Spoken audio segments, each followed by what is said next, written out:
Testing the mic, testing the mic.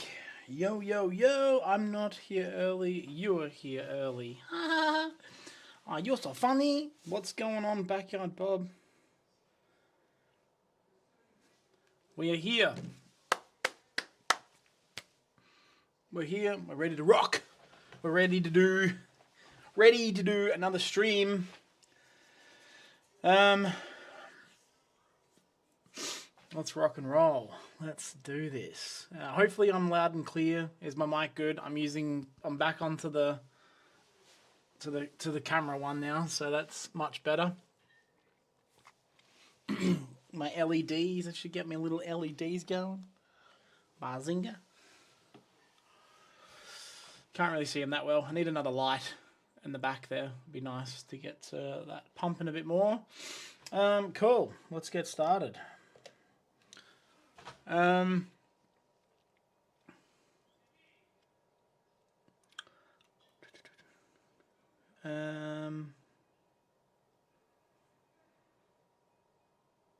Yo, Tornex. Welcome back, my man. Welcome back, dude. Okay. So, we are back looking at the old NASDAQ and ES. So, we'll have a look at what happened yesterday. There's your daily time frame on the old NASDAQ. So she did not pump all-time high because all-time highs are back over here. So we had a decent push-up yesterday, took out some of this liquidity from the prior day. And there was an old FVG back here. So there's an FVG back here that it's not the 5-minute. This is on the daily time frame. We haven't been able to close back above that. So, I don't know. Like, it's a first presented FVG back up here. So it's a bit bearish looking. But we have attempted many times to touch into this FVG. So I wouldn't say I'm all that bearish. And we're creating a very nice kind of symmetrical triangle right now in here. Higher low, higher low, higher low. I would say I am not thinking here that we're going to come down and crash. I think the market crash that I'm personally predicting is probably going to be a little bit further down the track. I don't know if we're going to have one in the first few weeks of the year. So I'm kind of looking at that at the moment. Tesla is also doing something very similar, but on a much larger time frame. So Tesla is doing this, right? I bought in back down here. 334. Been holding since. I should have taken profit here on my options trades and then waited and then got another re-entry here. I really fucked this up. But anyway, I'm still in it and I am seeking something in this zone here. I've got until March, but I'm hoping that this plays out a bit faster than March, like mid-Feb tops. I want to exit when I get to here. So yeah, I'm just looking at that.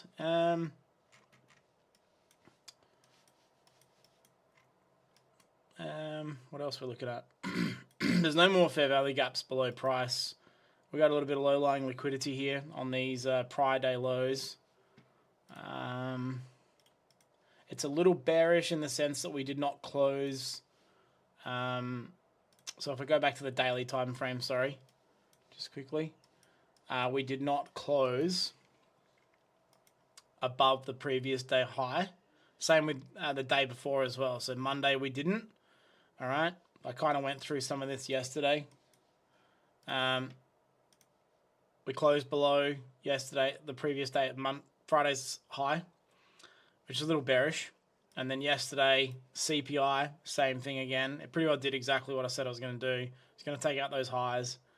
And then, yeah, today we're on our way down. So, technically, based on the last 2 days not closing above the previous day high, theoretically, I'm a bit bearish, just a little bit. But overall, long-term wise, I'm not. I'm very bullish.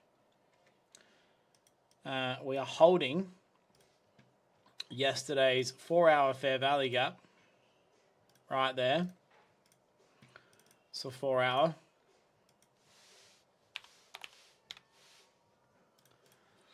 Quite nicely. I do not want to be trying to short into this right now at all. And if we run our fib extensions, we've wicked beautifully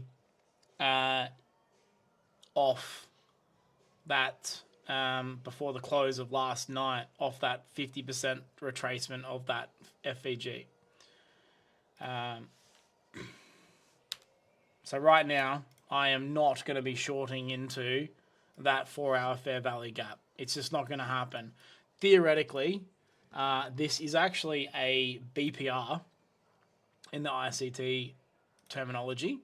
And the reason for it is because that's a fair value gap. And then this is an inverted fair value gap that overlaps the FVG. So that's an IFVG all right there. If we go down to the 1-hour time frame, we can get more accurate if we really, really want to, right? So that big green one was the daily fair value gap that we had, okay, which we've failed to close above that and invalidate it or invert it.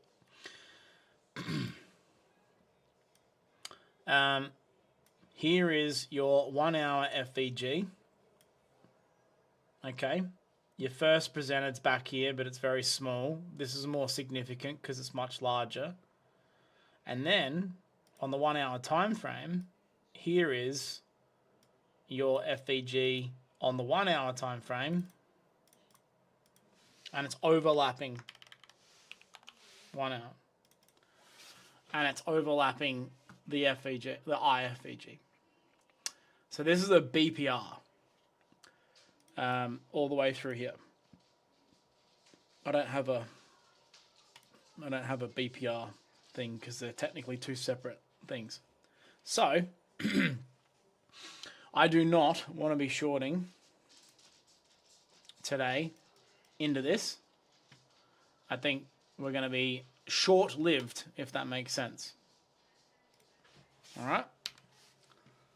So I'm quite bullish. And we've quite heavily filled on the 1-hour time frame this daily FVG. And I think it's time to invalidate it. So I'm bullish today. So let's jump back over to the charts, which is what we're using. And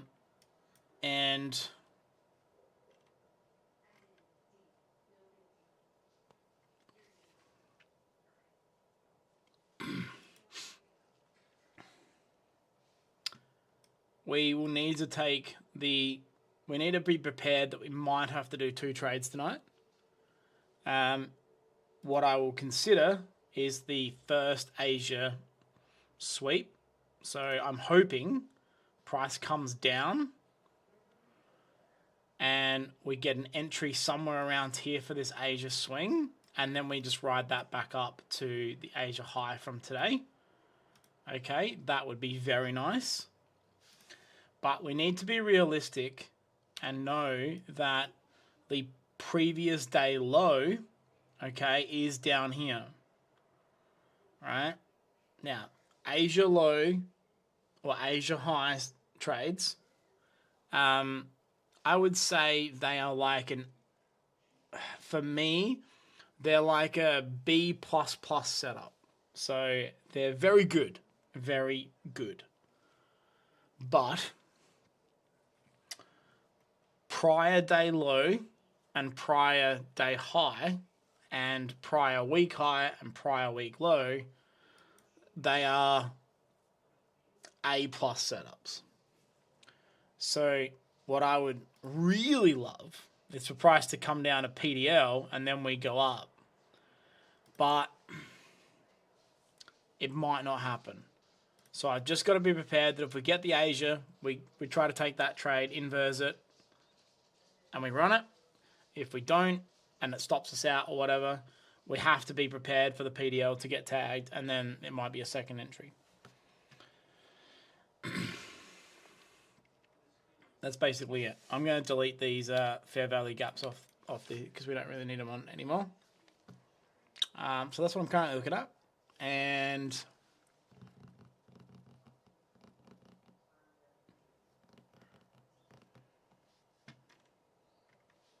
we're going to have a quick look at the ES. We haven't looked at the ES yet. That's the 1 minute time frame. 15 minute.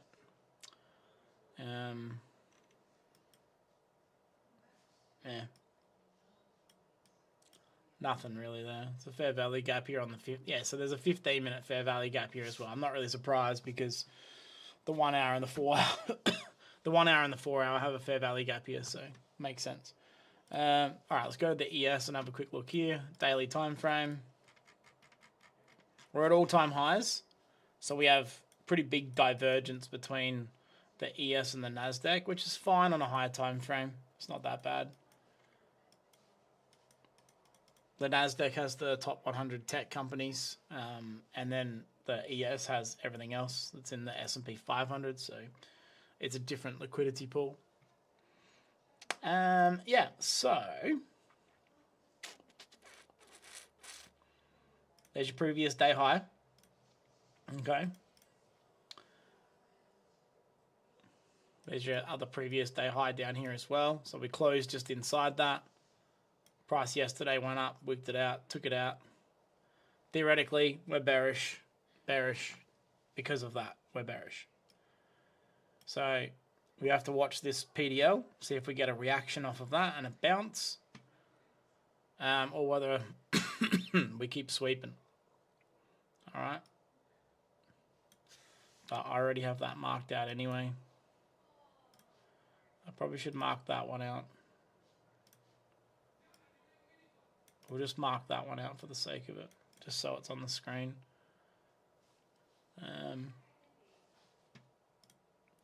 4 hour time frame.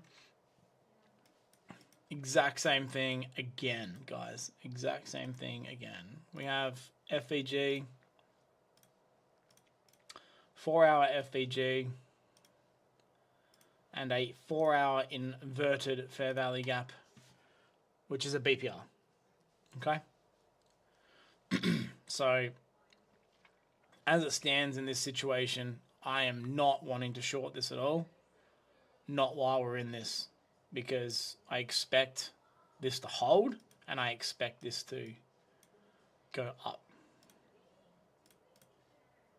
Okay. That's it. Your training and your sessions are done on fair value gaps today. That's it. So, back to the old NASI and ES.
Oh, can't see my alerts.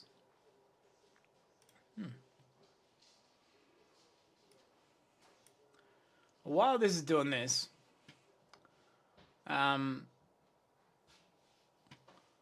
let's look at some stocks. I'll show you. Let's look at some stocks trading. Do some option stuff. So I marked out a bunch of blue ones that are kind of on my watch list. I missed Barber. I was looking at this the other day, and I went to go mark it out, and then I've missed it. So Barber is Alibaba, good stock. I was actually considering this, and then back into all-time highs. Previous all-time highs, sorry. That was bad. That was a bad mark, sorry. So this is going back onto my levels trading that I do on stocks, because it works really well on stocks. So there's your major level through here. Price rejected, price rejected, price rejected, price rejected. Price tried to punch through, failed, and then you can see on this third day here, it rejected again. Like it gapped up and then dumped. So it's a significant level, right? And then when it goes to punch through up here, it gaps up, takes off, and then pulls back, gets up some liquidity, and then dives again. So it's a pretty critical level, which is 145.35. And then the next thing you look for is volume dying on a pullback. So we have this massive expansion up, a dump, and then a lower high being put in. And at this point, you start to formulate your idea and you start watching volume over time. And you can see that over time, volume is slightly dying. I wouldn't say it's textbook, but it is dying. Like if I put my mouse there, you can see that when we were expanding to the higher time frame, higher price line to $200 a share, and even when we had the pullback, we were still trading pretty heavy volume. But you can look that from where my mouse is now over to the right, price is below the mouse line, whereas before it was above it. So technically price is dying. There's a couple of blips in there, but that's okay. You can expect blips. But the general consensus is that over time price has been dying off. And so really what you want to do is you want to formulate your plan around this zone right here, which is a major level to consider that was a previous all-time high. These trades are Mickey Mouse. I'm a little upset that I actually missed this one because I've literally missed it by 2 days. So it was literally last week. So yeah, a little sad that I missed that because that's in options trading.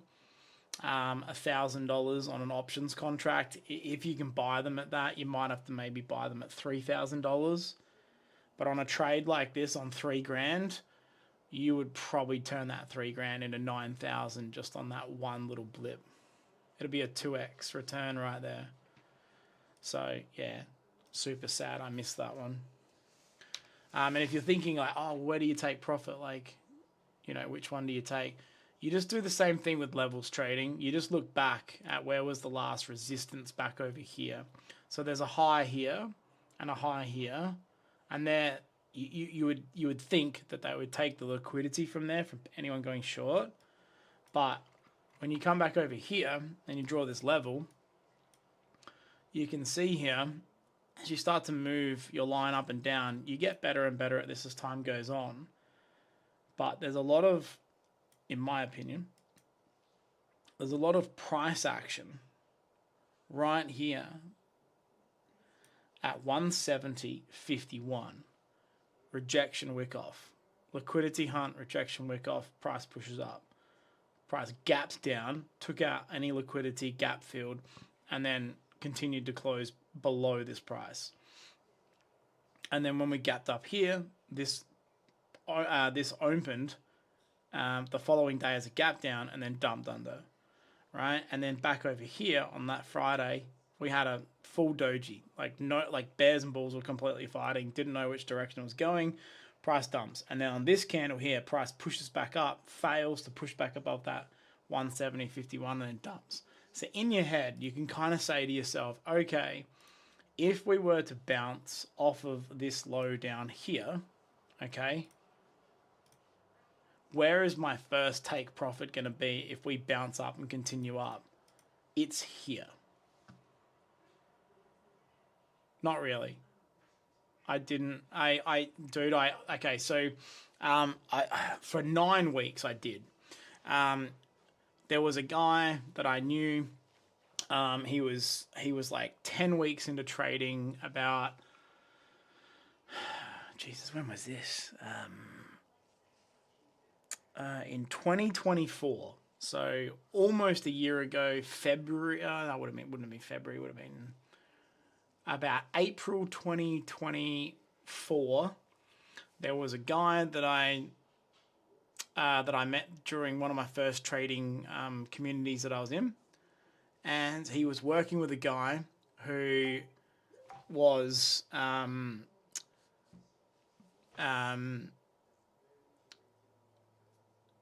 like, I kid you not, he was like 3 months into his trading journey. He was like 18 years old, and he made like 25K in his first month trading Forex. And he joined some group, and he was following some signals. And so my other mate was like, hey, dude, like, check this out. Like, you know, don't know how true it is, da-da-da. Anyway, I had a look into it, and it started to look a little realistic to me. And I was like, I was traveling Australia at the time, and I was like, well, I got plenty of time. I got all the time in the world to see whether or not this is something that could make me a quick 50, 100K, whatever. And so I joined this guy's membership thing.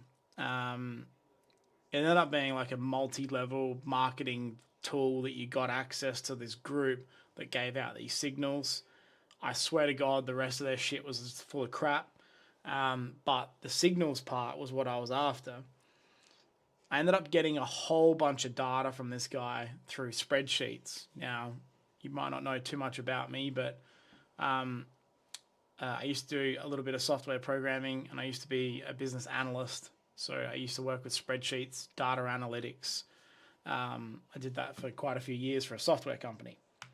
And so I got a whole bunch of data from this kid. I spent, I don't know, 150 hours in a month, like, trolling through this data. I was building little scripts to pull the data out, segment the data, and try to see if I can find out what this guy was trading, how he was trading it. And the numbers started stacking up. Like, it was actually profitable based on what I could see. And then I started like reverse engineering his trade system and da-da-da. Well, that was all well and good. And so I started getting really heavily involved in Forex right then. So I ended up getting MT5, and I got a FTMO challenge account. It was my first ever funded account. First ever prop account ever. And I started using that to test it, because I wasn't going to test with my personal money, because I was like, I'm not going to waste like thousands of dollars on this thing. I was like, I'm just going to do it with a prop account. And the signals were really hard to catch. I'm in Australia. The worst problem that I have is I'm in Australia. The time zones here are just fucking trash. And you know, currently right now it's 7 p.m. at night where I live, and so, you know, it's like all the good shit happens like really late into the night here. And you know, I was really chasing that hot, fast money stuff like you get in the US sessions. I'm pretty keen to travel the US in the next few years, because it'll be cool to go over there and for me to trade the US session, because it just I don't know, it just feels like it's better. And so anyway, I ended up trading some Forex stuff. Got pretty heavily involved in it.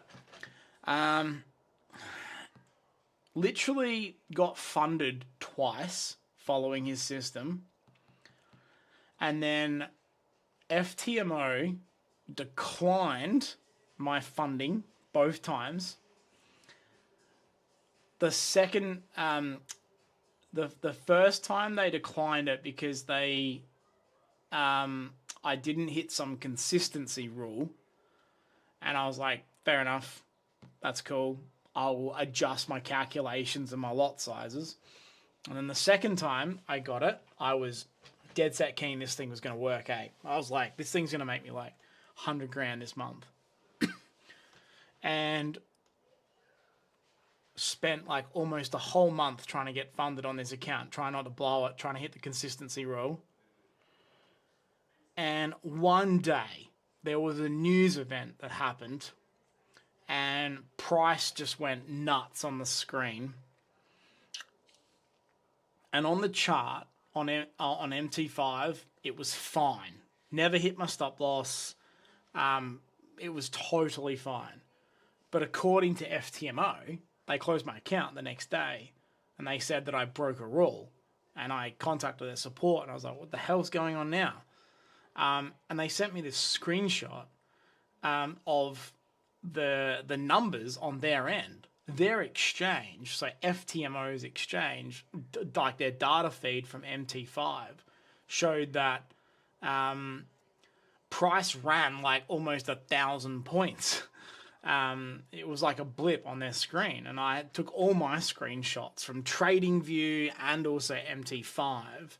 I sent it through to them in this massive support request, and I was like, you guys are full of shit. Like, that's not true. I'm like, even on my screen, I don't see any of that stuff. And they said, oh, no, you won't see it because this goes down to like the nanosecond feed of the data.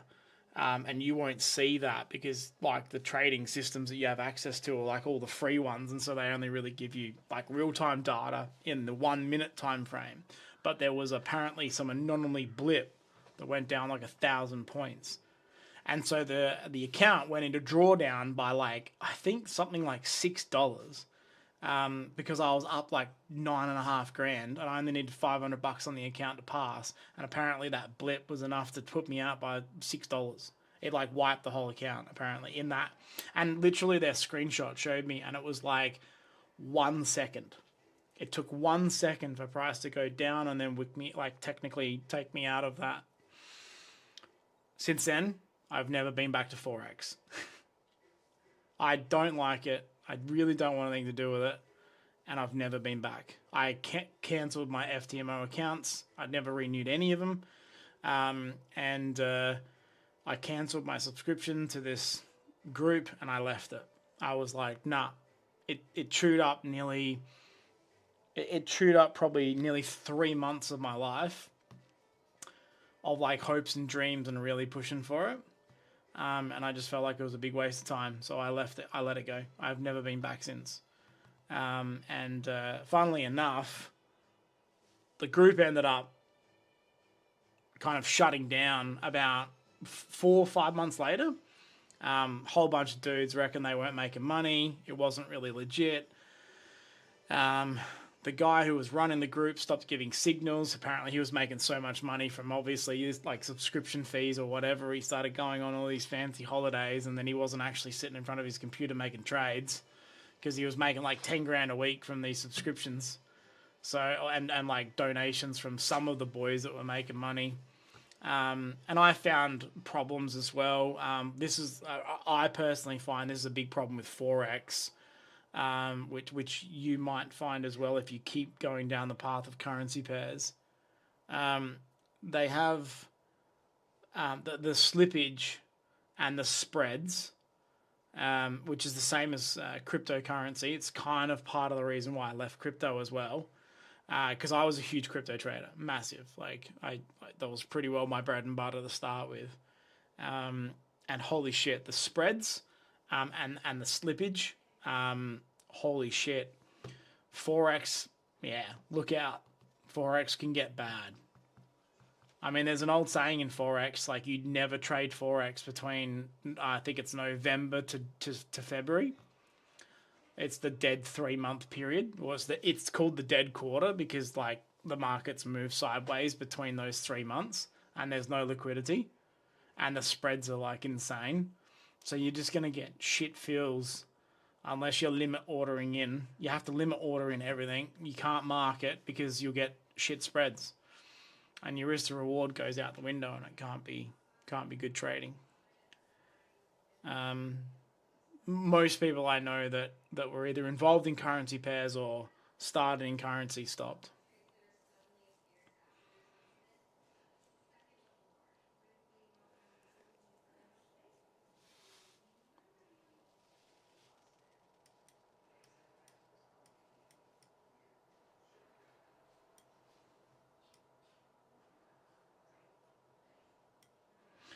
There's no slippage and no spreads. Well, sorry, there's no spreads in CME data feeds, which is Nasdaq. So the Nasdaq, as you can see up here, is on a CME data feed. So anything that's on the CME, the Central Monetary Exchange, it doesn't have spreads, which is perfect. It's a trader's dream and delight. Right?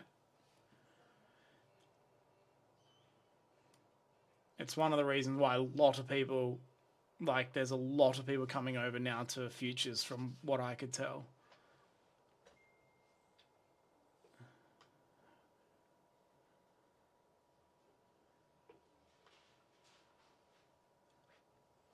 Hey, Tonex. Yeah, so I also trade prop firms, currently in the break phase, not able to get profitable. Do you have any advice? The one advice I definitely have is keep trading prop firms. Don't use your own capital. I know a lot of people out there are like, oh no, you should use your own capital because it's real money, da da da. Like, when I first started, I was using my own capital. And every time I kept loading my account up, I was trading with like $1,000 to $3,000 at a time. And I probably blew like 5 of those accounts over like a year. And it's like, you don't realize it, but it's $3,000 here, $3,000 there, 2,200 here, I don't know, like 1,800 there. And then before you know it, you're like, the end of the year comes around and you're like 17 to 20 grand in a hole. And you're like, Jesus. Whereas if you trade prop firms, if you find good ones like Apex, for instance, they pretty well, you can get a 90% off sale. Like there's the code down the bottom in my current stream now. Like that code is essentially going to give you the best discount they have on, which is roughly 70 to 80% off pretty well all the time, which roughly works out to be about $90 a month. For someone like me, $90 a month is very manageable for one account. It's $150,000. And if you blow it, they just close the account and then you just pay the reset fee, which is just another $90 and go again until you can keep completing the challenge. And then you just go again and it only costs you $90 each time. I mean, you can do this 25 times and you might then just blow $2,000 of your own personal capital. But that would take a long time to do. Like that's at least 20 days if you did it every single day, as opposed to having your own private capital. So that's the number one thing is keep trading prop firms. I think you're doing the right thing. And in terms of not getting profitable, at the end of the day, it's about understanding what you're actually trading. I said this yesterday to Hitman. I do only believe that there's really only 3 very good trading strategies for trading specifically the US futures market and stocks. Crypto, there's a little bit in there. I have seen some. I've got 2 mates who trade crypto like no tomorrow that I was part of with the original group that I started with. And I still hang out with those guys. I still talk to them. And so sometimes they're sending me screenshots of what Bitcoin's doing and stuff. And then I see my own stuff in there and I'm like, oh yeah, cool. So there's really only 3 things. liquidity. Okay, so liquidity hunts, so using essentially levels to a certain degree. Your sessions equal highs as your liquidities. That's the first thing. And then you look for reversals from there. All right, so you're basically bottom ticking, right? The second one is volume over price, which is your VPR. And that can be found in TradingView on my little buttons here. It's this one here. It's called the fixed range volume profile. You'll find it on the left hand side under one of these. I can't remember where it is because I've had it on my favorites for years. So you click that and you run it for a period, like for a session. Okay. So you run it for the Asia session that we're in right now, which is just finished. So we have the white line, which is value area low, which means that once price gets down here, it pretty well gets bought up because it's very cheap. Each one of these knobs, the big ones that stick out here, okay, these are called high volume nodes. And then these little small ones in here, these ones here, in that area, these are called low volume nodes. And that keeps rinsing and repeating. And you can trade from the value area high down to the point of control, down to the value area low, and then back to point of control. So that blue line is called the point of control. All that means is that this is where the most price action, okay, at 25,857 was transacted today in that time period. That's where most of the transactions happened. That's where most buyers and sellers were interested. Volume over price is very good. I did enjoy my time trading that. I did see how it could work. But for me, I like to travel and I like to kind of trade off of a laptop. And while I do have my streaming set up and multiple monitors, I personally found that when you were trading the volume profile, you wanted to have a little bit more data from volume. So you wanted to have footprint charts, and you also wanted to have heat maps. So there's another software system called Bookmap, and you wanted to use that as well. That gave you very good results. But you need a very high-end gaming PC to kind of run all that software, and you really do need 3 monitors 24/7 watching it. And I personally was looking for a bit more of a simpler trading solution, something that I almost could trade off my phone if I had like 10 years experience trading one system and I could just see it and then enter it in. And so for me, the volume profile stuff, it definitely works. But yeah, for me, it just wasn't really for me because I wanted to be I wanted to be flexible with my trading. And the last one is levels. So I just discussed that back here at the start of the stream. Practice on stocks. Stocks are really good to practice on. There's another streamer called Options Insider, Vince Desiano. He is a levels trader. Very good levels trader. Very good. I got a lot of my tips from him. I actually did levels trading before I seen him. And then when I found him when he was doing it and he was starting to get right into it back in like 2019, 2020. And I started seeing how good he was. He was a bit better than me at the time. And he was an active full-time trader. And I started following a lot of his stuff. And I believe in levels trading like this. So price-based action. You're understanding price and where price is being transacted at a certain point where the buyers and sellers are having friction. So you're not really looking at really anything other than just like the levels and some of the candles. It's good. It gets rid of a lot of noise. Levels trading on a lower time frame is like super simple because you can mark out any level and it's respected. But if you go to a higher time frame, your daily time frame like this for instance, or you go to your 4-hour time frame, it's a lot easier to mark out levels. So I'll go to Coinbase as an example of what their levels look like. I had hundreds of levels in here, but you can mark out levels everywhere. This is on the 4-hour time frame. Like there's a level there. Buyers and sellers are fighting, failed. Try to push up, failed. Try to push up, failed. Try to push up, failed, and then this big meltdown. It comes back in here at 210.36. You can see multiple rejections. However, if you look closely, that's an inverse head and shoulders. Break the neckline, gapped up. Play around here. We push through with volume on this 239 level. You can see you came back, you retested it, and then price pushed up higher. So you can use levels as a bit of an understanding. Like here, we had a crazy rejection at 402. So if Coinbase ever comes back up here, first we need to turn 292.83 into support. You can kind of potentially say maybe it's a zone. Okay, could be a zone here. Let's make that as level, right?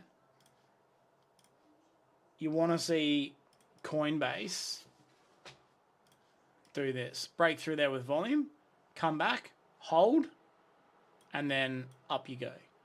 But you don't want to hold this trade if you take this here. You're not taking profit up here. You're taking profit like here. Why? Because this wick, price failed to get across this wick. If price comes back up here, it's going to hit back into this zone and it's going to get dumped again. The chance that that's going to push through on that one is very, very, very low. And so you come back over here on the 4-hour time frame and you can kind of see some cool price action here. Not a lot, but a little bit. But then you go down to the 1-hour time frame and you come back over here on the 1 hour and it starts to become a lot more clearer. So levels trading is very good. You can do this with the NASDAQ. Like Vince does it with the NASDAQ. He does a very good job of it. I used to put a lot of Vince's levels on the NASDAQ when I used to trade, but in the end it became very noisy, particularly for my style of trade setup. It became noisy. I had too many lines on the screen. And then I was too cautious about some of his levels and not really worrying about my own trading. So I would say they're the 3 models that definitely work. 100% they work.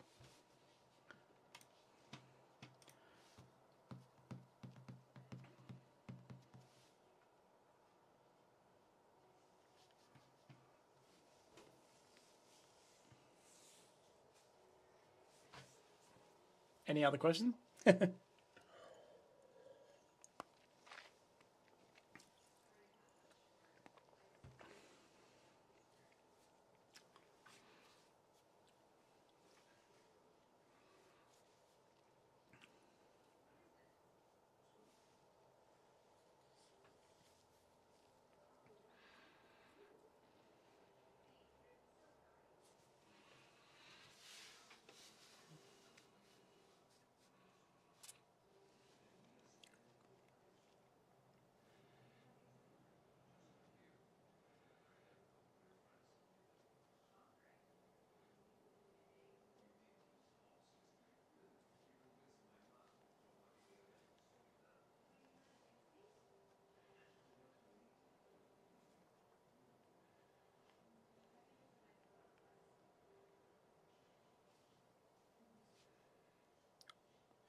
Yeah, good idea, mate. I would definitely stick to that.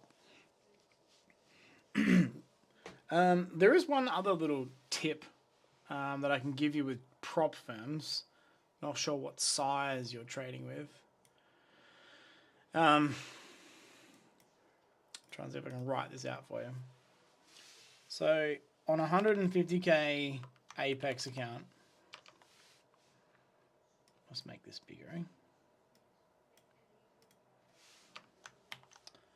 Your your drawdown, okay, is $4,500. Okay, this is mostly just math, right?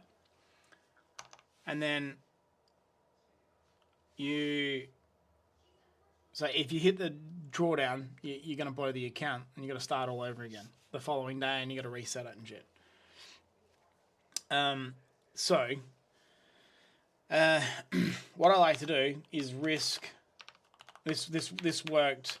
This really changed my my funding process. Like getting from a challenge account to a funded account, I swear to God, is your biggest head fuck when you're first starting out. And once you overcome that hurdle and you realize how to do it, you come up with your own method to do that. You don't have to worry about that anymore. Because then now you're trading on funded accounts. Once you're on funded accounts, like the sky's the limit, right? It's like, cool, I'm here. I'm starting to get progress. I'm starting to get, what do you call it? Thingies. I'm going to go in a fucking 3-minute time frame here. So anyway, so so what I do is I risk $500 per contract, okay, on an A+ setup. Now, when you're kind of new to trading and you're trying to figure it all out and blah, blah, blah, I get it. You might not have an A+ setup right now. You're probably still trying to figure out which one is your A+ setup. Okay? So, make sure you journal your trades. You got to be writing them down somewhere. You got to be taking screenshots. You kind of got to be recording somewhere of like what type of trade you're taking. That's the first thing. And then this will kind of come over time. Okay? This comes probably with more experience than trade executions, in my opinion. Now, pull out the calculator. It's a very easy one to do. But if I do 500 times 9, that's $4,500. So, you want to go 9 contracts. Okay. On an A+ setup. Now, if you're trading the NASDAQ, so you need to hit 9K profit to pass the challenge account on Apex in one trade. Other companies are going to be different. You're going to have to do 50% consistency rule, maybe even 30% consistency rule. Deal with that as you deal with it. You'll have to break this up into those consistency rules. So you need to do 9 grand. So you divide that by 9 and then divide that by 20. It's 50 points. All right?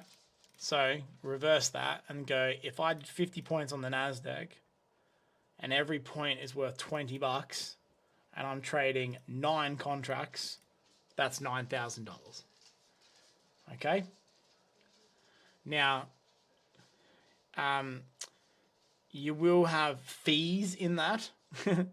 Okay? So what I do is I go 52 points.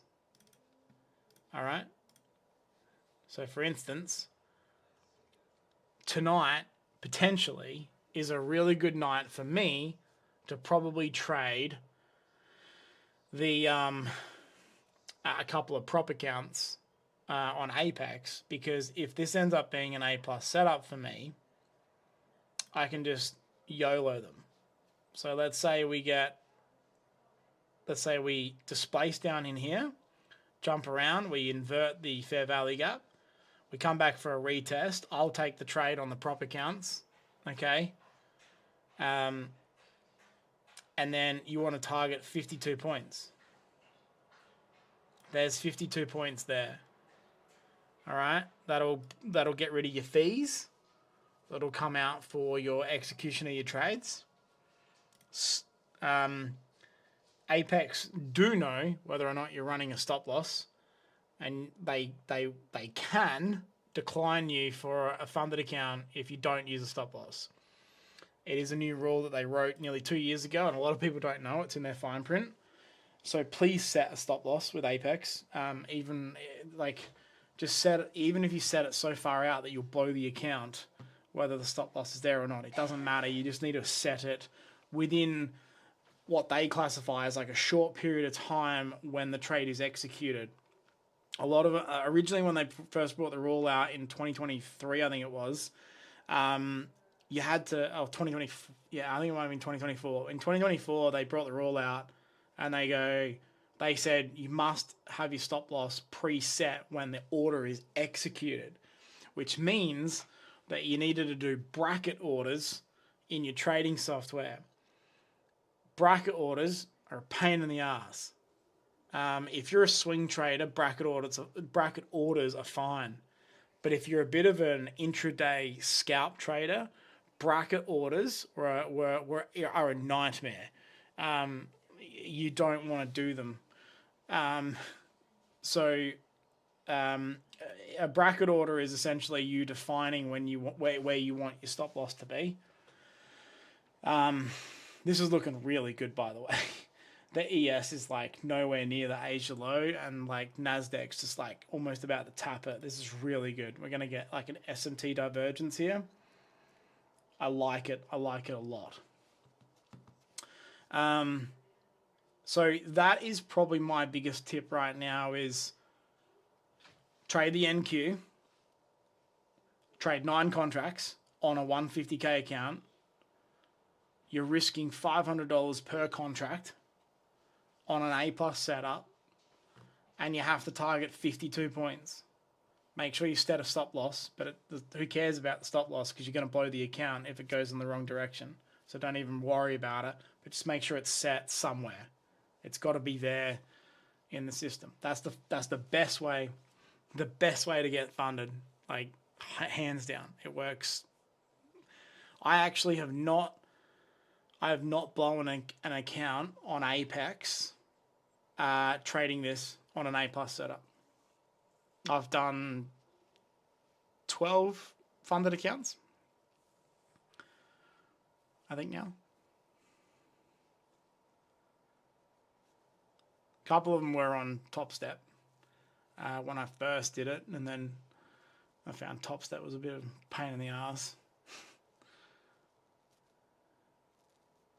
They were going through problems, and they were so expensive too. They were like $149 to activate the accounts. Yeah, no worries, man. Yeah, this is 100% your best way to go, especially with Apex, because they don't have the consistency rule.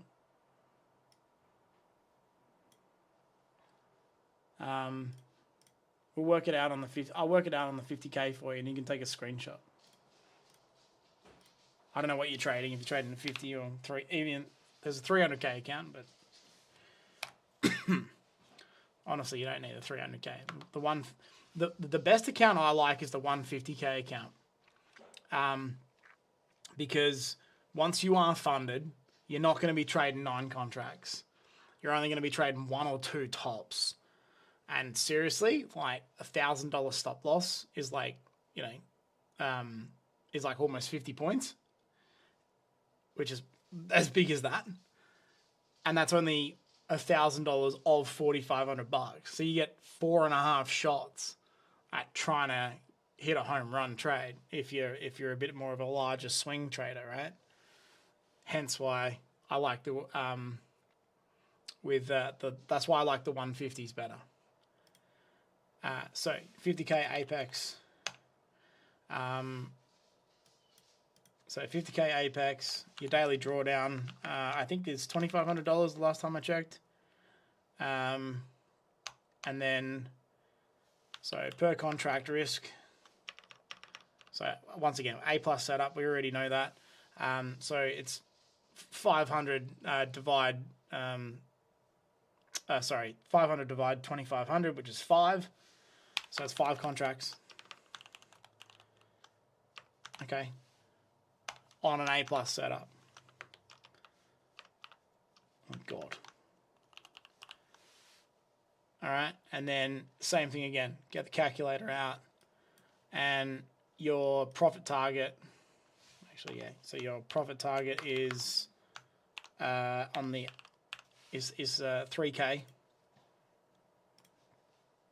So what are we doing? So it's $3,000. Divide 5 contracts. Divide $20. I think it's 30. So you need 30 points. So reverse that. So 30 points. So 32. We'll go 32 points. 32 points times $20 per contract times 5 accounts. $3,200. Now that's actually too much. They won't pass your account on that.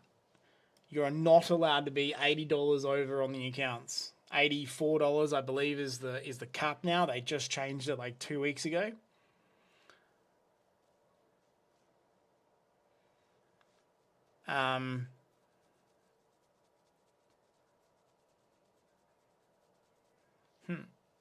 This is interesting. So that'd be too much. So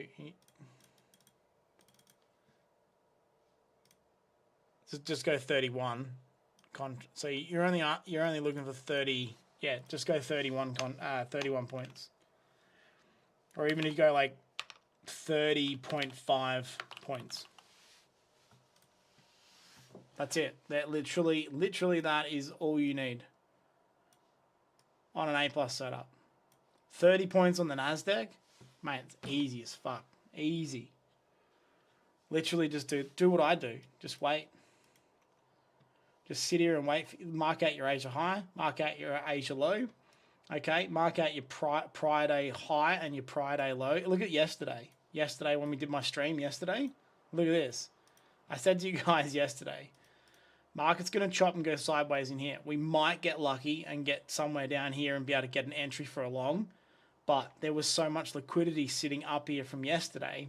And there was a whole bunch of trap traders. I actually had this marked out yesterday. There was a whole bunch of trap traders up here because there was a heat maps on Bookmap that was showing a whole bunch of resting orders up here. And yesterday, CPI came out, boom, straight up, wiped everyone out. And guess what? That was prior day high. Prior day high. All you had to do on your accounts yesterday was literally just have a resting order here at prior day high with like a 50-point stop loss, right? Because your stop losses are relevant because you're just going to blow the account or pass it. And you just need 50 points. Right there. Or 52 points. Like, prior day high and prior day low, guys, it's like twice a week it plays. 3 times of the week it won't play. It won't play because it doesn't get to that level, or B, it just runs straight through it and keeps going. Okay, bad luck, reset, go again tomorrow. Literally, every time price comes to prior day high, prior day low, boys, lock in and get ready. You want to catch that reversal. Literally just set a limit order. Stop loss 50 points out. It's a 1-to-1 risk to reward. Challenge account passed. 1 hit.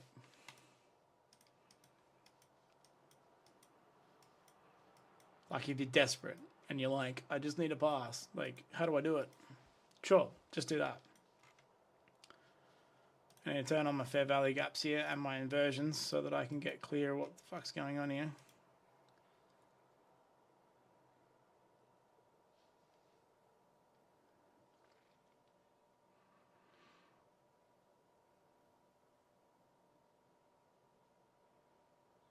Yeah, there's nothing wrong with the 10K accounts. It's just me personally. I just want the extra drawdown. Because once you get funded, it gets hard. Like, you want to make money, you want to size in, but kind of can't. Because you just don't have that drawdown available.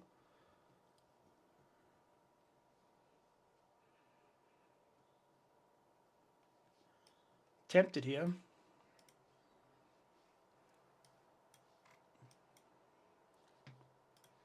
This might not come down any lower. Yeah.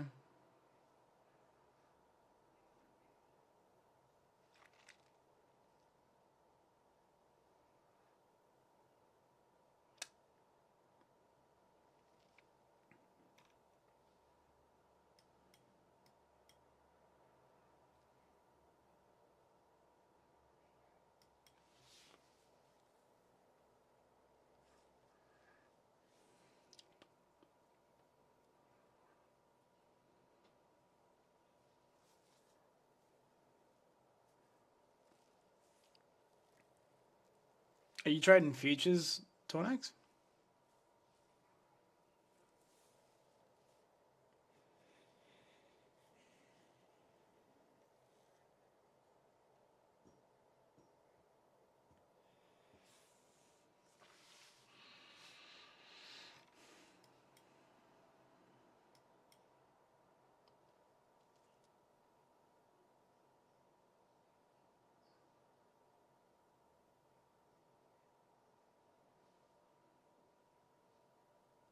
Hey, he's another gold trader, like Hitman.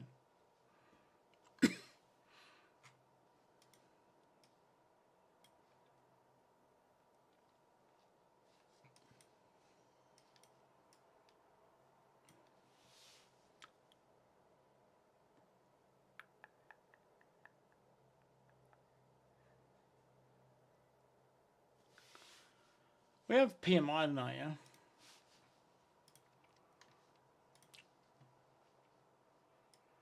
Yeah, we do.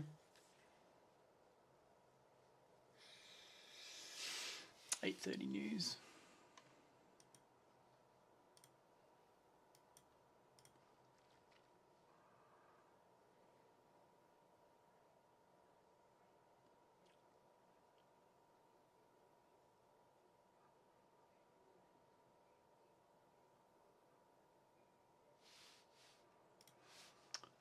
What's Bookmap showing?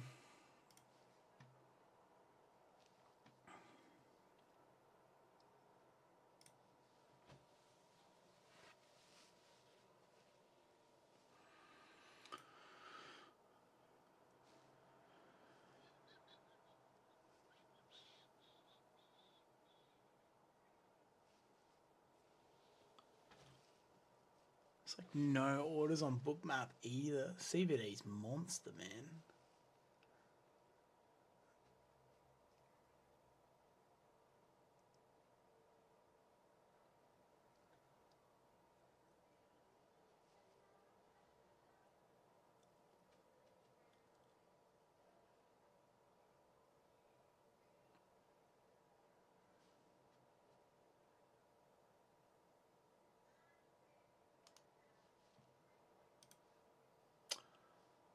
Breakfast at Tiffany's. She said, I think I remember what it felt like, as I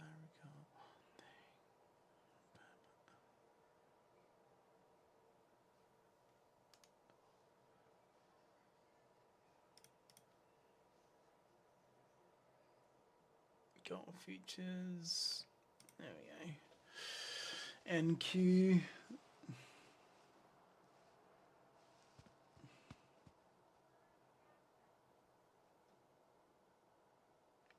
$25,840. Okay.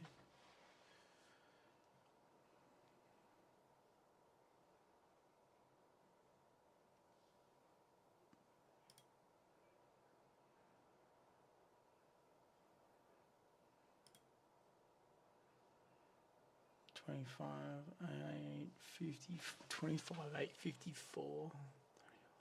54. Yeah, he's fucking old.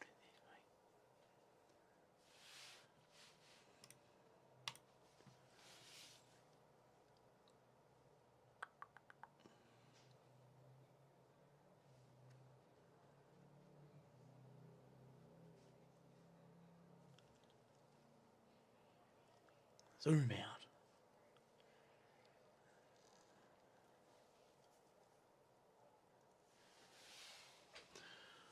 Zoom out. Zoom out.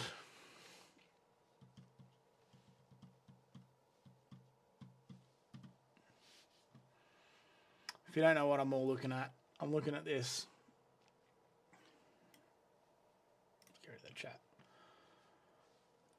It's heat maps. I very rarely look at it, but sometimes when I'm indecisive, I'll look at it.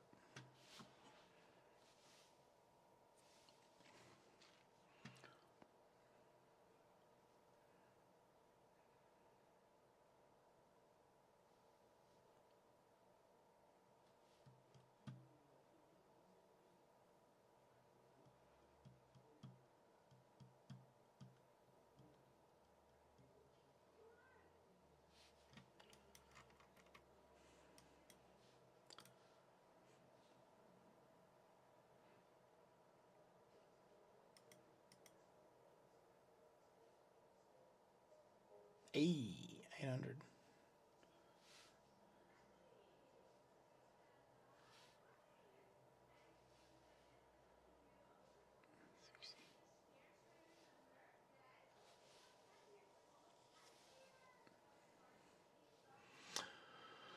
Oh, maybe we might take this trade.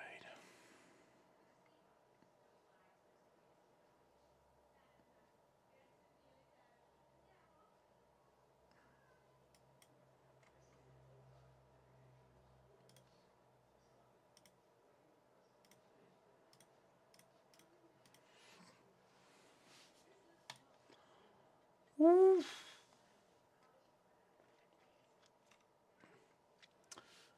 What do we reckon? What do we reckon? What do we reckon? What do we reckon? Do we reckon it's a good idea?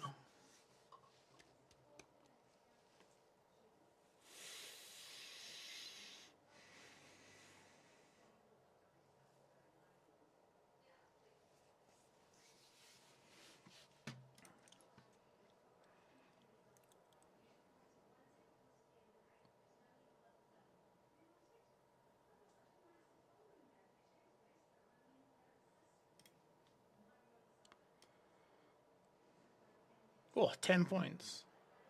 14 points. 14 points. 14 points. 2 to 1. What the fuck was that?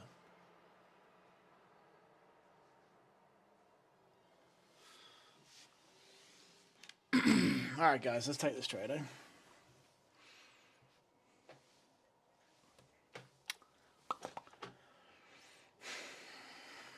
Should I sit on it for a little bit more or not? Oh, I don't think so.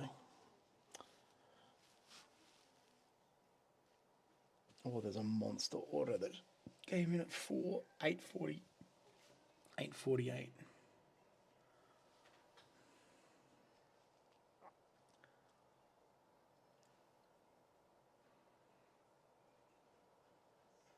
I really don't want this high to be taken. We don't want this. I don't want this to sweep up here just yet.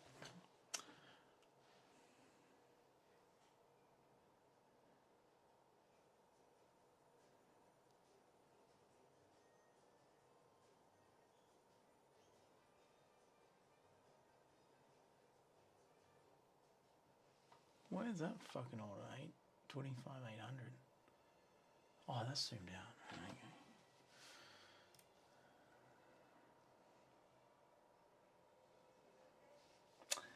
Yeah, I don't know if I like it now.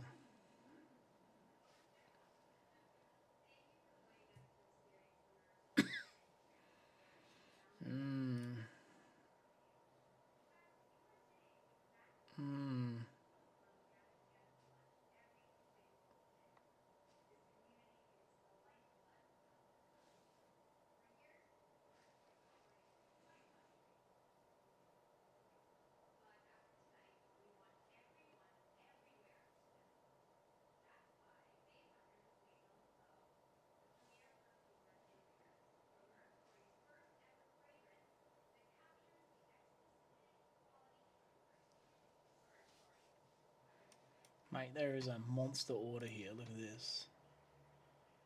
At 80. There is monster amount of orders on the ES. Monster amount. Jesus Christ. By the way, I was thinking if I should work on some designs for the stream banner overlay. Yeah, man, if you really want. Bloody oath. Like I said, just give me a couple of days here. I got a lot of shit going on right now. I'm trying to got heaps going on in my life. So just yeah, by the time I get on here and start streaming, yeah, I'm a bit more changes. Let's go. Yeah, I agree. Let's get working on it. And we'll work on the next bit. The banners still need some work. I actually updated the banner just like because I had like 10 minutes today to just piss fart around, so I did it. I just put it back to this one here.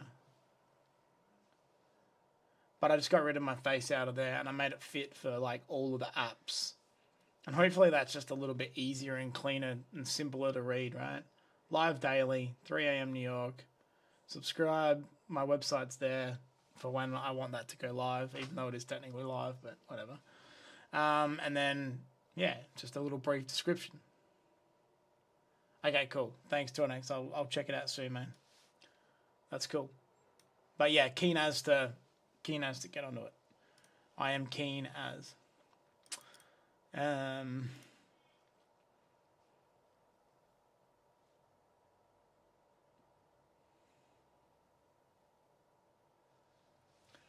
really want to sweep the Asia low, man.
Got the laptop out, ready to take the trade.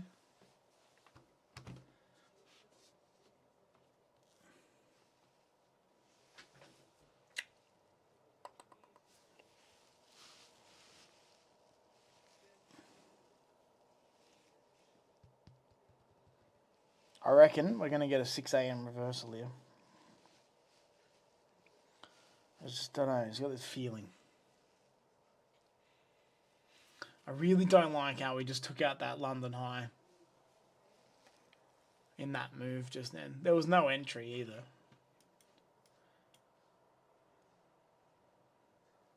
Technically, the entry was somewhere here because when that candle closes, the 3 minute, once that candle closes, that's your inversion done and you created your fair value gap. You can enter there, but I just hate that risk to reward.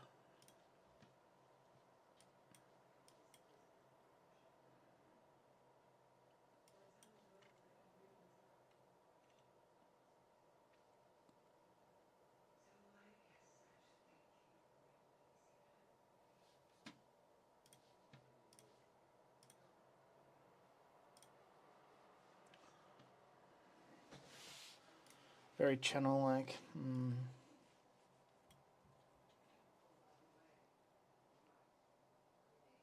Mate, there are so many orders on the S&P 500 at 62.82, 69.82 right here.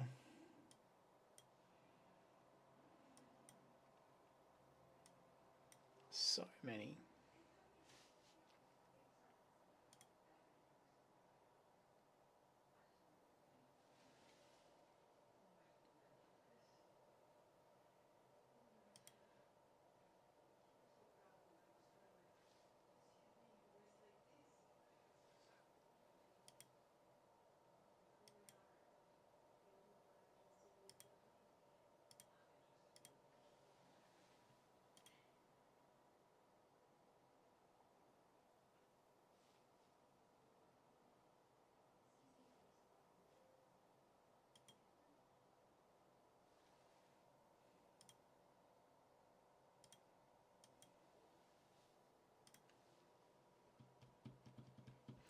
Better, but still looking a little complicated. Yeah, it's a weird. I don't know. It's a weird feeling. I feel like sometimes I like it when there's like nearly nothing written in there except for like 3 words. But then sometimes when there's good information on there, it's like, I don't know, it kind of tells everything about me and the channel that I'm creating in one snapshot. Benny Trades, that's my name. And then like Australian ICT-based futures trader with trading liquidity sweeps, fair value gaps, high probability, London setups, which I feel is critical to have something like that, because I feel like a lot of dudes and chicks, they try to, I don't know, I think they want to trade Asia and they want to trade London, but there's not very many people out there that teach you actually how to trade it. So I figured, seeing as though that's pretty well all I've been studying for the last year on the NASDAQ, that I should probably do it. I don't know, the subscribe button and the little bell thing, which looks cool. And yeah, no doubt I ideally would like my website in there to a certain degree.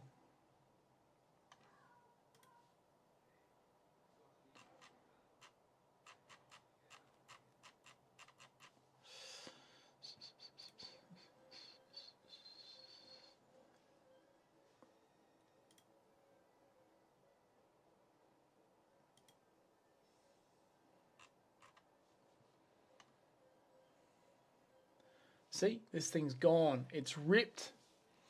It's ripped without us. I ain't chasing that shit. The risk to reward was not too bad.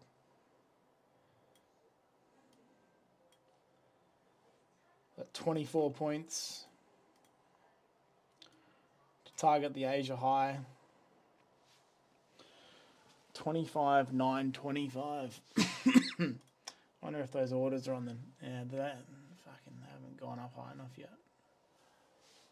Needs to refresh.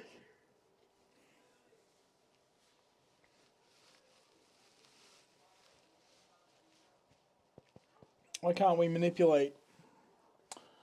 Manipulate.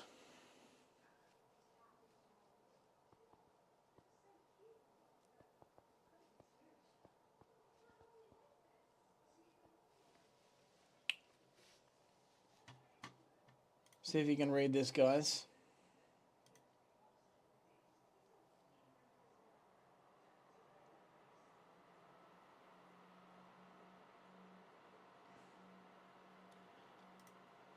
So, are we in agreement that that was... Oops, my bad. So that was your consolidation or accumulation. Sometimes ICT calls it accumulation. I hate that word. I just like consolidation. And then, is this the manipulation? And then this might be distribution, or oh god, we've got to get rid of those text things, don't we? Get rid of them, we don't need them anymore. And then or is it going to be something like that?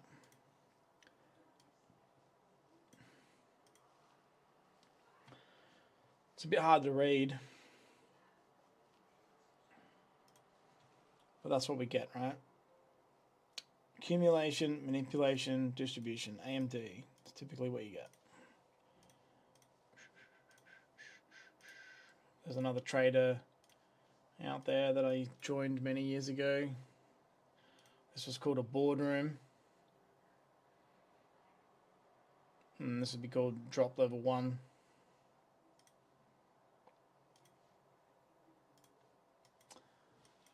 But that model doesn't really exist in this.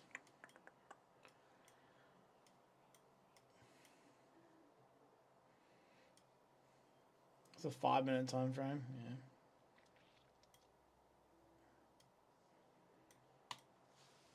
I feel like if I take this trade like this, I feel like I'm going to get dogged over here. I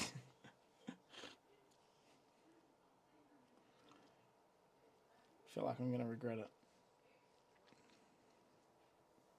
Price needs to pull back.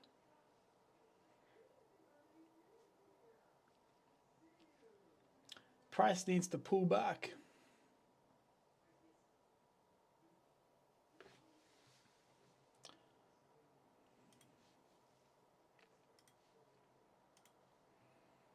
%of the range right there. Pull back. We could go short here.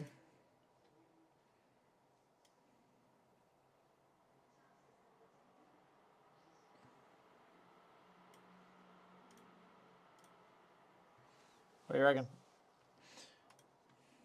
Fight the trend? You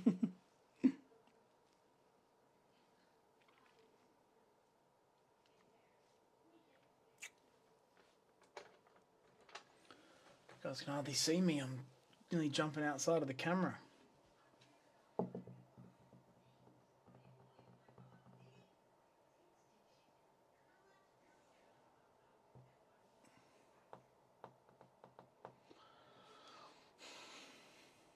We are a long way away from 6 o'clock. Another hour and 40 minutes.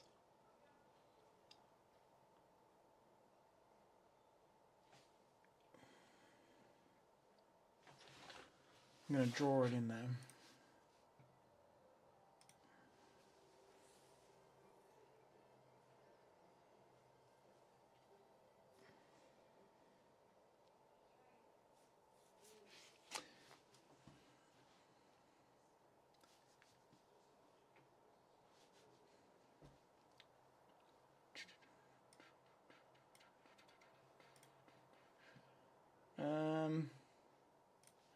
My entry has to be a point above 854.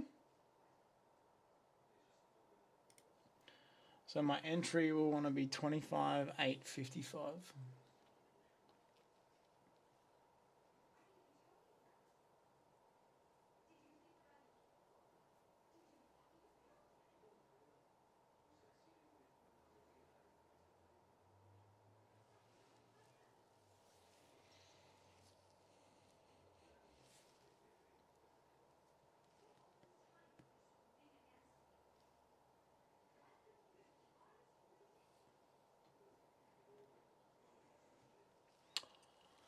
Da, da, da.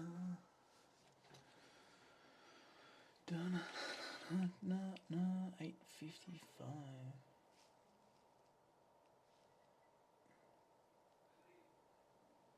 Few resting orders at 850.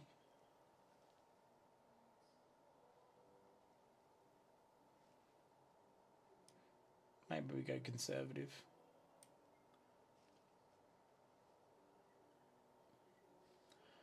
Alright, so get rid of that because that's just confusing the shit out of me, that is.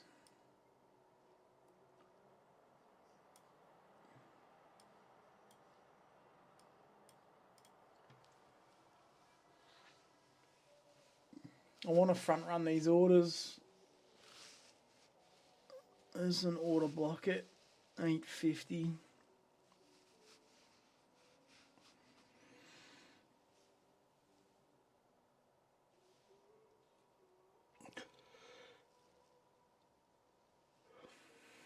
I better put the order in or otherwise it's going to rip back and we're going to lose out here. Doo-doo-doo, doo-doo-doo. What are we doing? What are we doing? Targeting Asia high.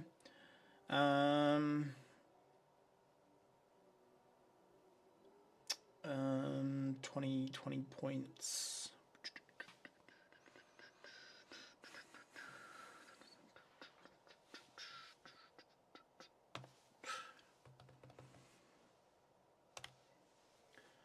$20 contracts. 20 contracts? My God. This guy's got balls of steel.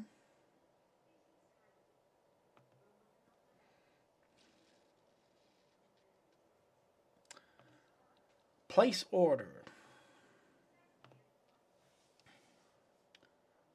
Stop loss would be 834.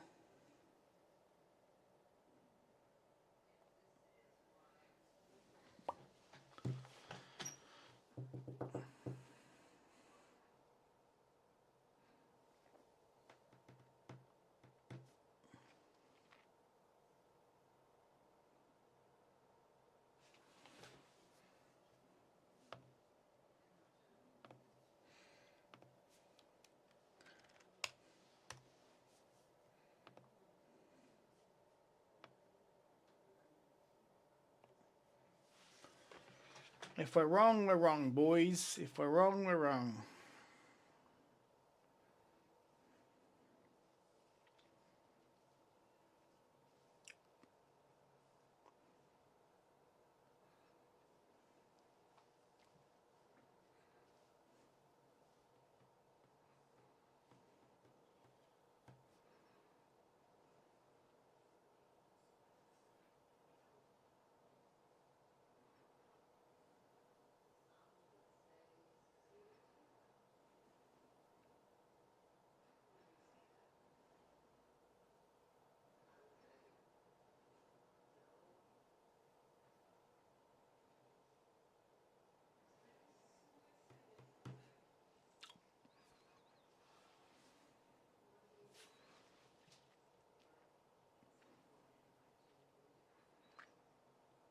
I better get filled here. Jesus Christ. I always get nervous at this part because I like the amount of times I've never been filled. Jesus. You know, you want a good price, right?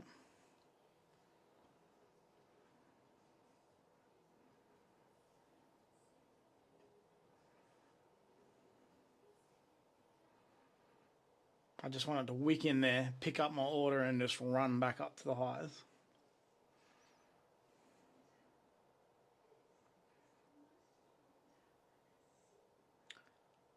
Do do do.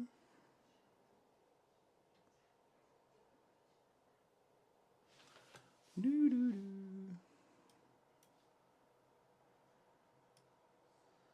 Dun dun dun dun.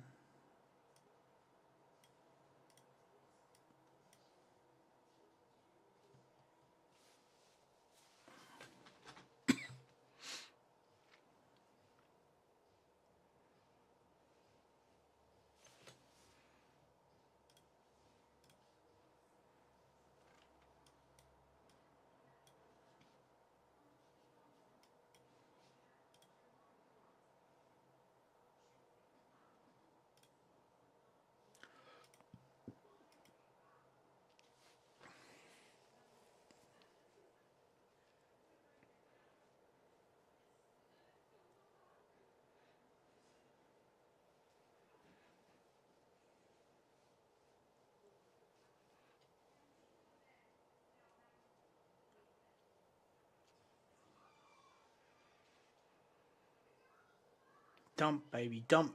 Come on. Come on.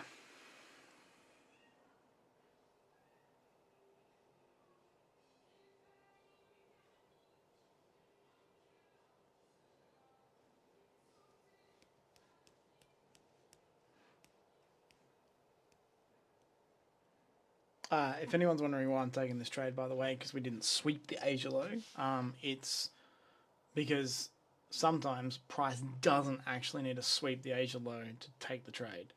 And so typically on the push leg down into the Asia low, you'll get a FEG, which is this one here. Right, which is this baby one in here. Okay, which it was a 5-minute FEG. Price pushed down, consolidated, and then as it's ripped back up here, it's broken the structure, okay, of that down leg. And it's created another fair value gap here. Okay. Which is that one. And then this one now becomes inverted. Okay. And it's a good setup.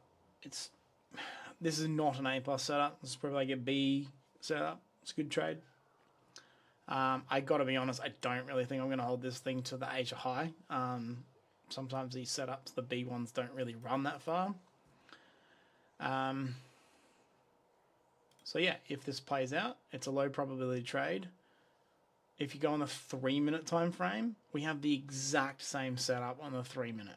I love it when the 3-minute and the 5-minute have the same setup. That's a good tick for me. I like that. So we take the trade. My biggest worry, hence why I put the blue line in here at 6 o'clock. You got the big line in here at 6 o'clock. That's the start of the new 4-hour candle. So what can happen is we just consolidate here for a long period of time, piss fart around, create this fakeness down here, right? And then a whole bunch of people like me are going long, long, long, long, long. And then 6 o'clock comes around and they go, oh, sweet, let's just take everyone out who went long back here, right? And then they go, dunk, and then they send the market back up again. So everyone who was going long here just had all their stop losses rested in here. Okay? And then at 6 o'clock at the new 4-hour candle, they come in, wipe his out, and take off. That can happen. That 100% could happen in this situation. But I'm only risking 1,500 on this trade. Because because it's not too bad. It's only 18 points. So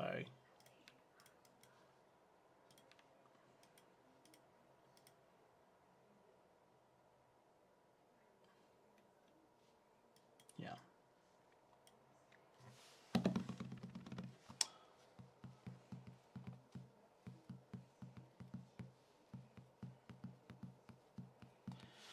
You would have noticed I drew out this kind of bearish flag here. But remember what I said, with bear flags, price goes up. You want to see volume over time die. And that is not happening right now. Okay. Price is fine. Which tells me there is strength for this to continue up. It's not a bearish signal at the moment.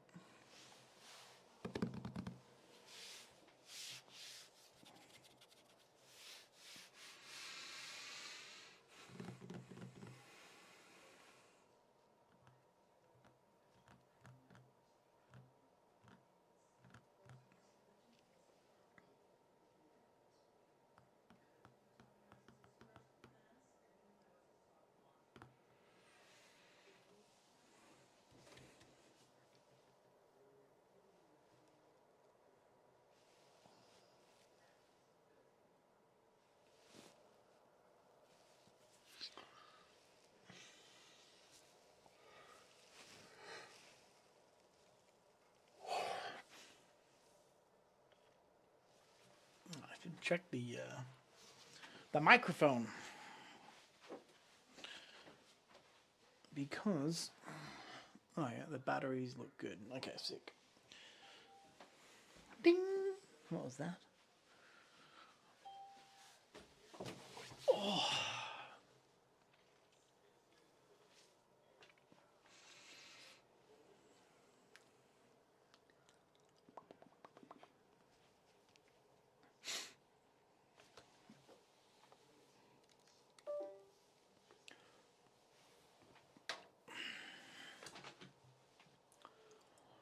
Today.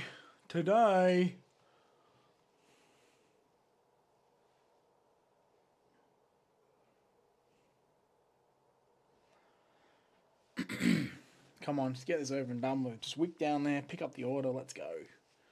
Send it back up already.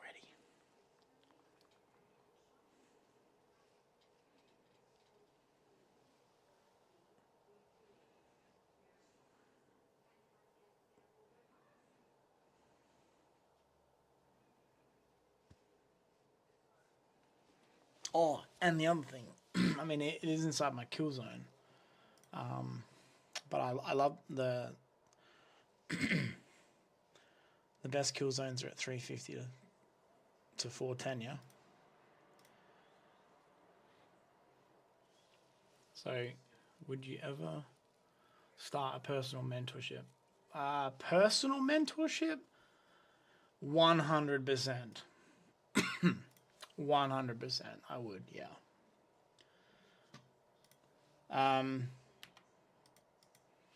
Yeah, I would like to do that probably by the end of this year, I would say. Yeah, I don't know, I feel like I'm a good teacher. I've always had leadership roles in every job or company I've ever worked for. And yeah, I just get satisfaction out of helping people, right? So yeah, I would definitely consider it. I've already built my website, kind of all around that already. But mainly for the main thing I built the website around is my indicator, that you see on the screen right now. Like if I get rid of these, this is not my indicator. That's not my indicator. The SMT is not my indicator. So this is my indicator here. Fridays, your bars, your London, your Asia high. I'm going to change the Asia high and London high to be a little bit more simplistic, like the previous week and previous day. I just gone through some code changes the last couple of days, yeah, it's all like done for you. It gives you the days of the week. You know, it has historical look back, so you can go back over each old like day and do monster back testing on the strategy and all that. And the other thing I have in Discord, I'm yet to show everyone this because I'm still working on coding the server that's managing this. But in where is it? Alerts. So in the premium, like, so if you join the Discord premium group, you'll get obviously access to the indicator once I finish it. I'm only probably like, I reckon I'm 3 weeks away from finishing the indicator. And I have coded in alerts to it that gets filtered through a system, like a filtering system and database, and then it gets dumped into here into the alerts. So if you're out and about, traveling, driving, friends, family, blah blah blah, and the Nasdaq or the ES, you know, hit a critical level. So prior day high, prior week low, or prior day low. It alerts you in Discord, which, as probably most of you know, if you have Discord on your phone. Fuck me, did I miss this trade?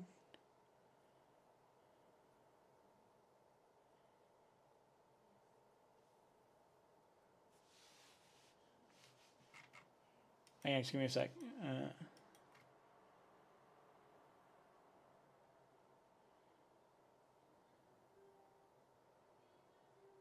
Nah, we're all good.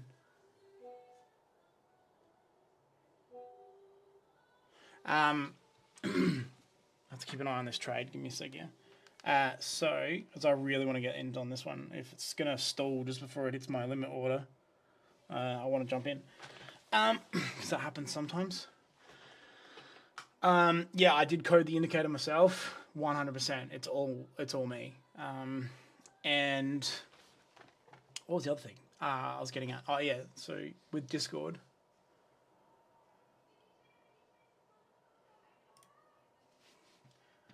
So you'll get the alerts on Discord, which, as you know, if you have Discord on your phone, like, you know, everyone knows when you're getting a DM or a message on Discord or someone alerts you, it's quite good. I find TradingView on your mobile phone is just really weird. I've had many issues where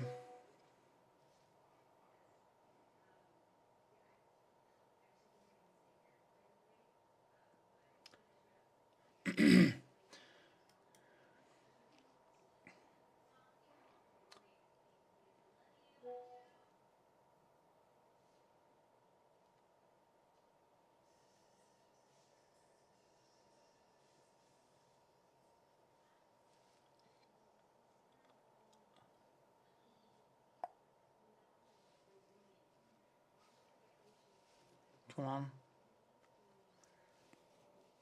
Fill my order. I might be pretty cheap here on this order. I will be honest, guys. I normally front run by 1 point. And I'm not following my rule right now. I'm trying to be a bit cheap because I wouldn't say I love this setup 100%. Oh,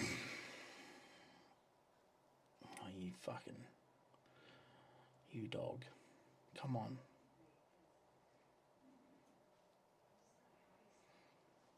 It's 5 points difference.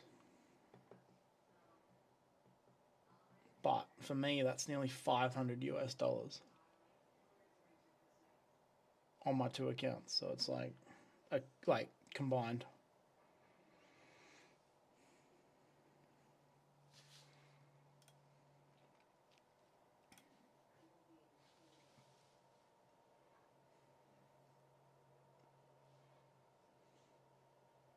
All those orders are gone there now. I'm the only one here. Okay. I'm not going to cancel this. But, oh fuck, it's a weak trying.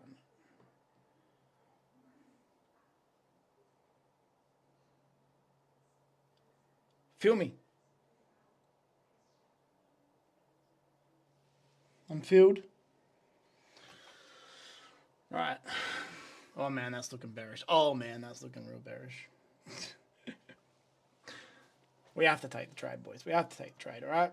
Because if we don't, I'll regret it if it plays out. So we're in the trade. Go full screen. I need to show you this. Just, I'm in the trade, okay? It's all live. It's all right there.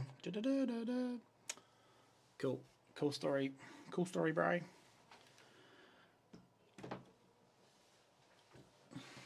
That's it.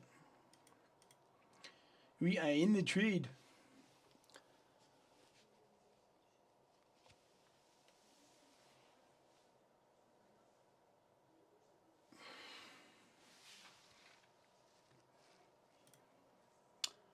Let's see what happens. There is a shitload of orders on the ES below price in this trap traders section, which I know they're there because it's lower liquidity, right? So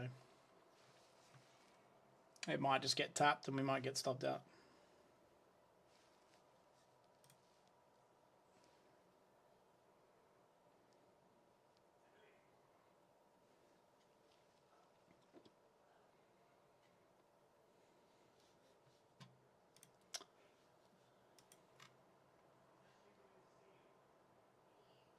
That's a very bearish candle that's come into this fair value gap, like super bearish. I would say I am not a fan of that. Oh, hang on. Oh, mate, with like 2 seconds to go. Did you see? Boys, I didn't have my screen shared. Sorry. Sorry, boys. With 2 seconds to go, this was down here. And then 2 seconds to go, it wicked back up. Damn. That was looking pretty bearish there for a sec. So, I don't know. We'll see what happens. Might stop looking at these heat maps, I think. They're distracting me.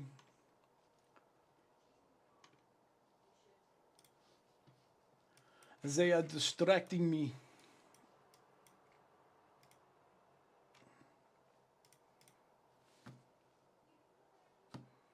Nah, this is going to fail.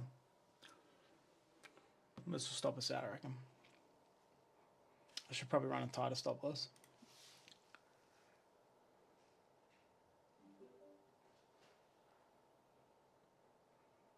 Really want to see a reaction from here. This is not reacting.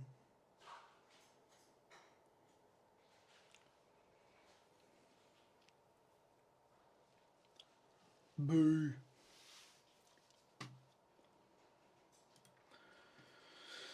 All right.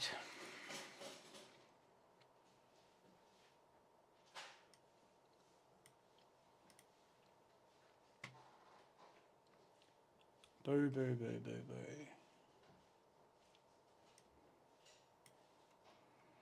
This will be a 6 a.m. long, I reckon. At this point, we need this to bounce now, mate. It needs to bounce now. Nah.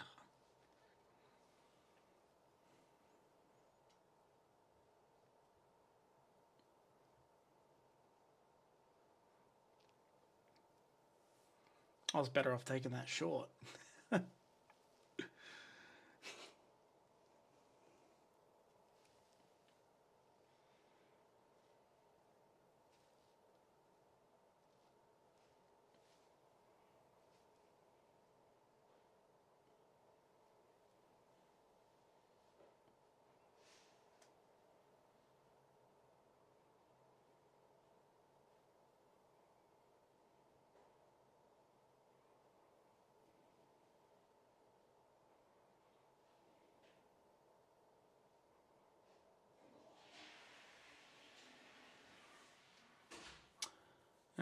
Yeah, that would be good. You made the indicator yourself, yeah.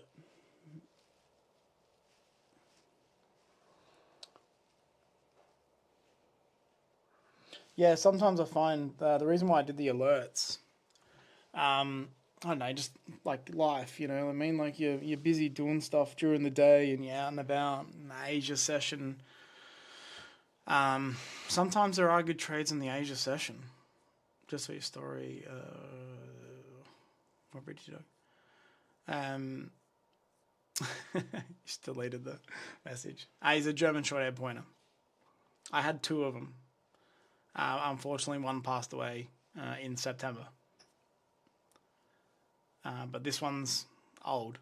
He's 13 now, so he might only have tops 1 year left in him. They only really last for about 13 to 14 years. So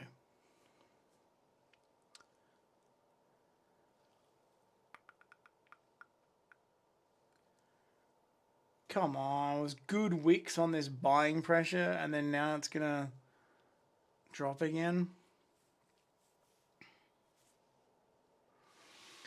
Come on, boys, pump this thing. Let's go.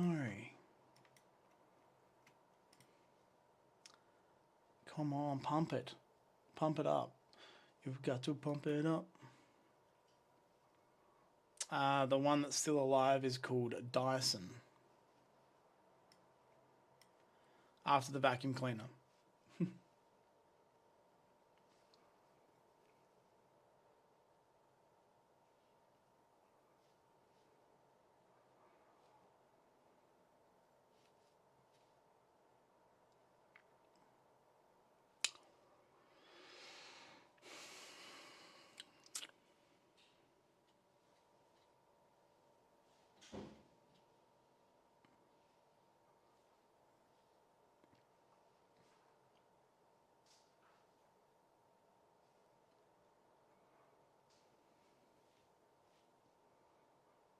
Very, very tight range for a London session. Like super tight range. That's a 38-point range for the London session.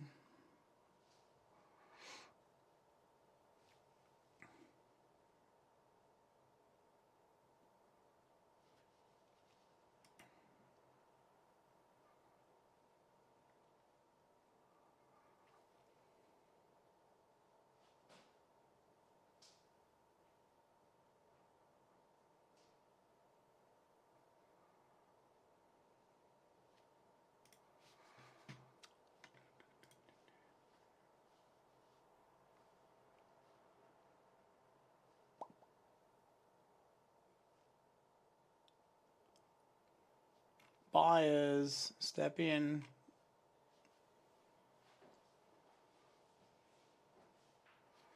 Right, now we're in the next macro window. So 450 to 510. That's your macro window there. So we could see a sweep of that previous low from anyone who went long down over here. Sweep there, and then maybe a bounce, but I don't think that's happening today. This looks a little bearish, boys.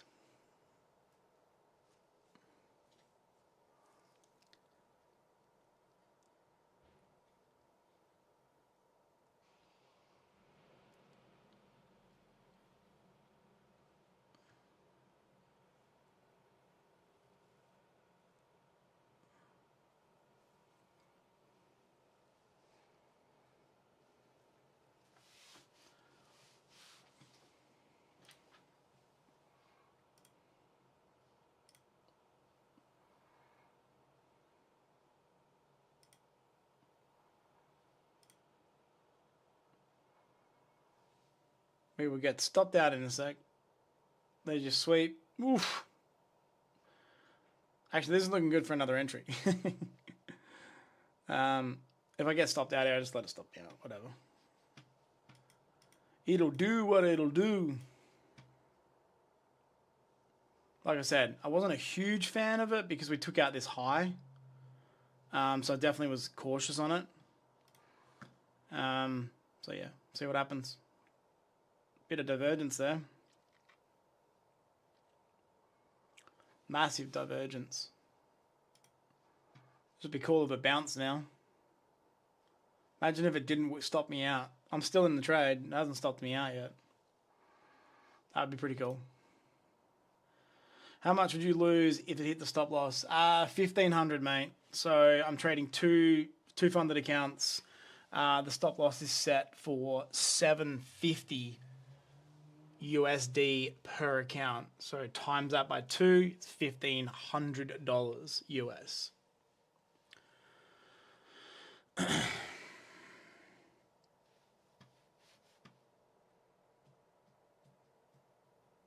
but my stop loss is 34 on the laptop.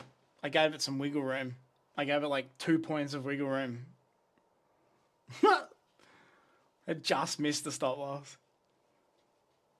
Quick, let's get out of the trade. We didn't lose as much as we needed to.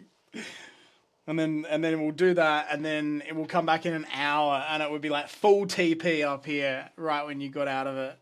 Fuck. Imagine that. I got to be honest, it's actually happened to me plenty of times before. Once you've been trading for like 3.5 years, mate, like, I swear to God, you've seen everything.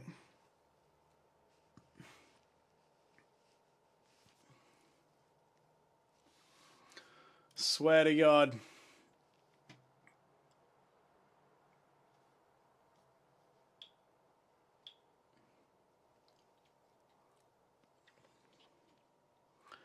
Come on, let's pump now, boys. Let's pump.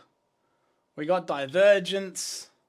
There's an SMT there, but this indicator, the taking profits indicator, probably won't show it.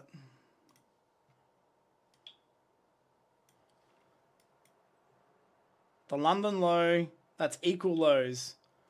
So the low of that candle, is 25.835.50. The low of this candle is 835.75. Boys. That is an SMT divergence right fucking there. That is SMT on a high time frame. Boom. 4 hour equal lows. Like 4 hour equal lows right there. Oh, boys. You know what? Like, that's cool. If I get stopped out now, I seriously don't give a flying F. Because so far, this is a very good trade. This is like a B+ setup now. Happy with it.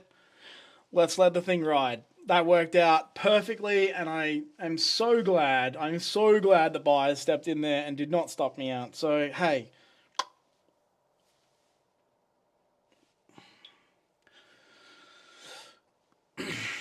We're inside the macro, so if you're wondering what that is, that's 10 minutes before the 5 o'clock the hour, and 10 minutes after the hour is your 20-minute macro window. You want to see these things happen in that 20-minute time zone. Okay? They're very good when those things happen inside that time zone. That's what you're targeting. All right? So, any time frame from 3 o'clock onwards. So 250 to 310, 350 to 410, and then so-and-so, so-and-so, so-and-so. That's what you want to see, okay? Simple as that.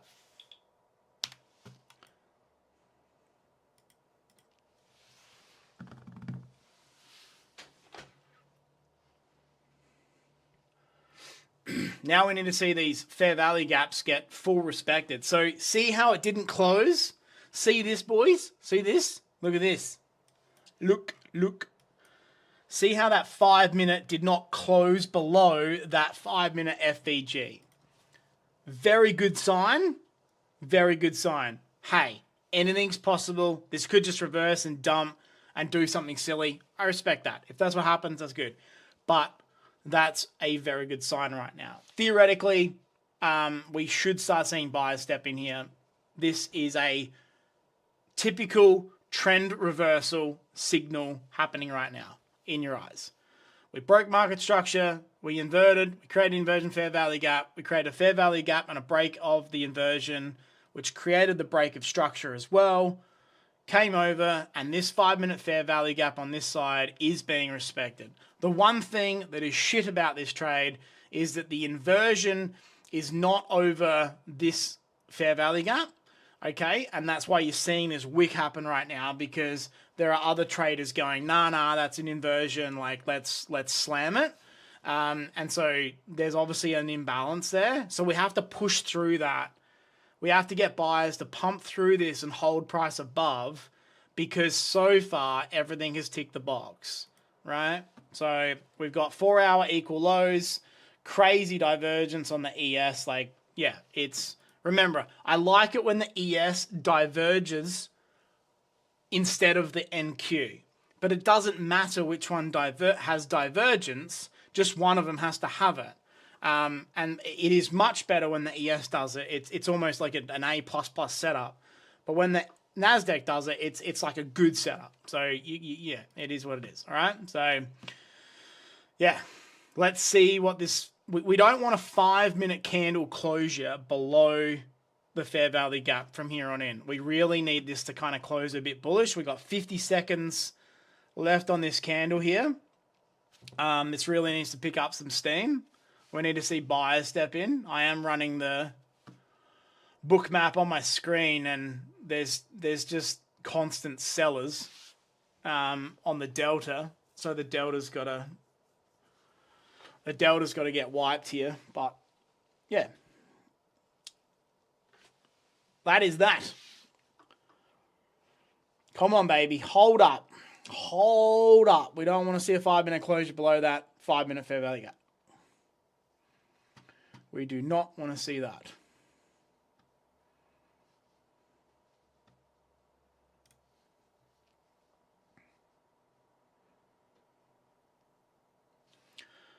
This could also be stalling because we're now going to create a new 1-hour candle. So here's the 1-hour candle starting now, the 5-hour candle. All right, so let's see what happens now. This is where the magic happens. We either get stopped out here or this now starts to run in our direction.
$25.80.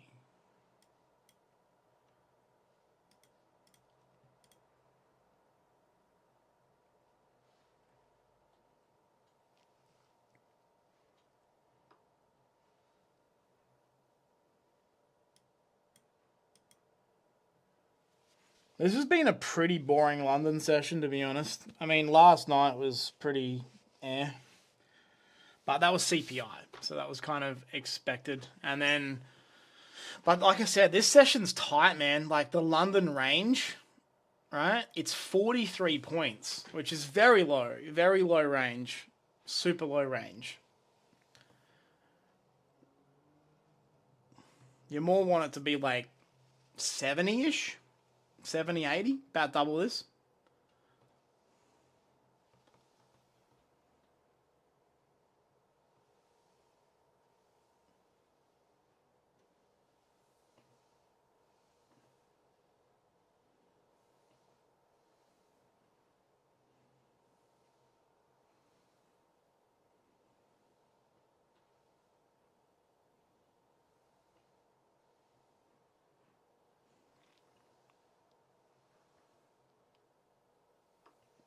Well, that's a pretty bearish candle.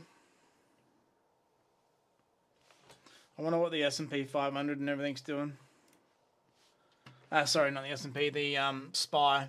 The okay, so it gapped down. The QQQ opened up as a bit of a gap down. Yeah, okay. So we're a little bit bearish at the moment. Fair enough.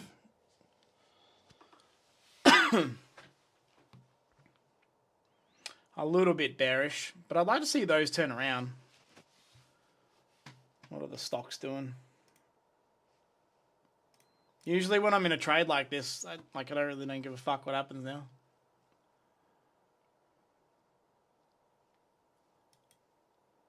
It's pretty bearish though now. It didn't really recover from that 5-minute FVG.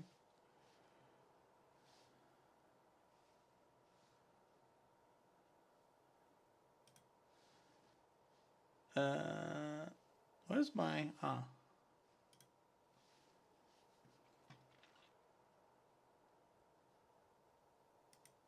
I bet you we're going to get a 6-hour fucking swipe.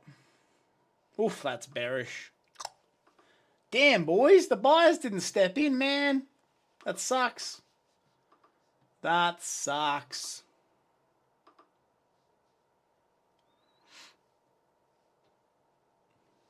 That sucks. That was looking so good then. So good.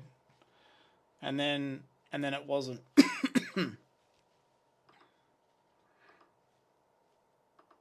Anyway, on to the next trade. We'll probably get stopped out here. What was I looking for? Stocks. Where are my stocks? Oh, here we go. Here's my stocks. So...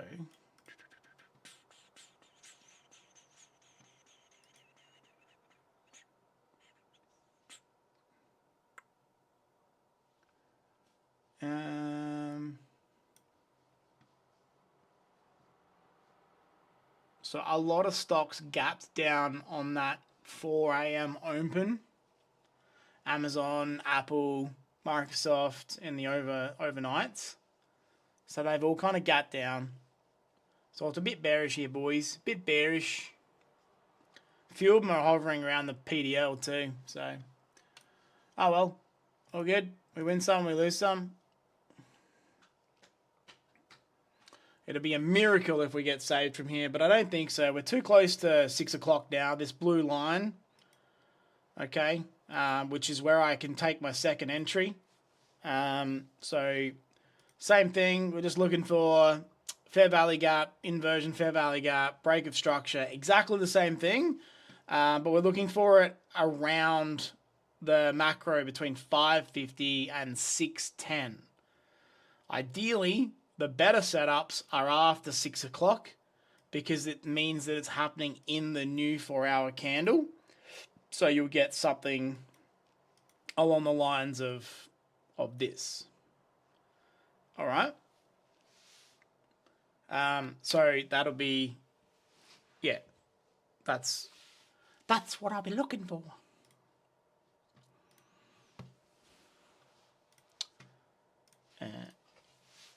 $1,500 SL to $750 per account.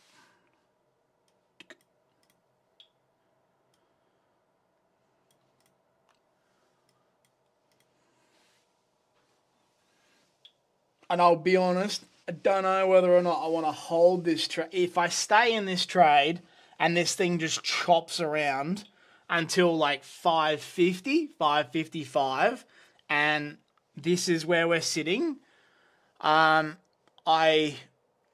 Two things. One, I have to push out my stop loss and risk twice as much on the trade. Or B, I just close the trade and then I hope that we sweep the lows and then I get a second entry. They're the two options that I have. The problem about pushing your stop loss out, it's not a smart move to do. And second of all, theoretically, you don't really know how far to push it out because you just don't know how aggressive the displacement might be. So it's very risky and I don't recommend it. But they're your two options. So, yeah. We would need to be pretty significantly in profit right now for me not to close the trade at 6 o'clock. 550, sorry.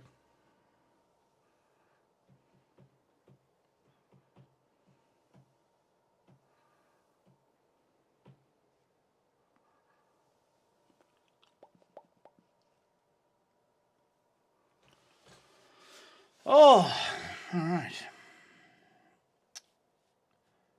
Lots of messages. Lots of messages. Yeah.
Millions of peaches.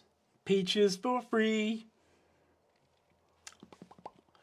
Today's one of those days, boys. Today's one of those days.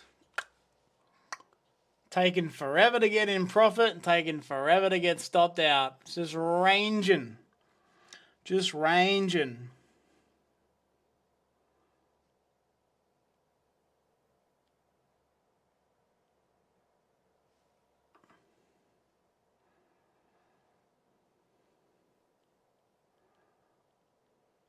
This is where everyone gets bored and starts entering random trades. And here comes the stop loss, I reckon. This will be it. Looks pretty bearish here.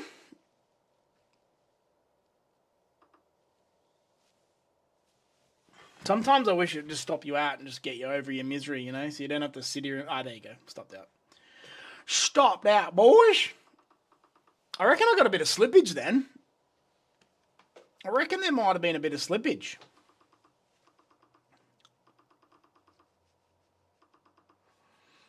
Might have been a bit of slippage. Let's have a look. Man, I wish this was easier to add up. This fucking thing.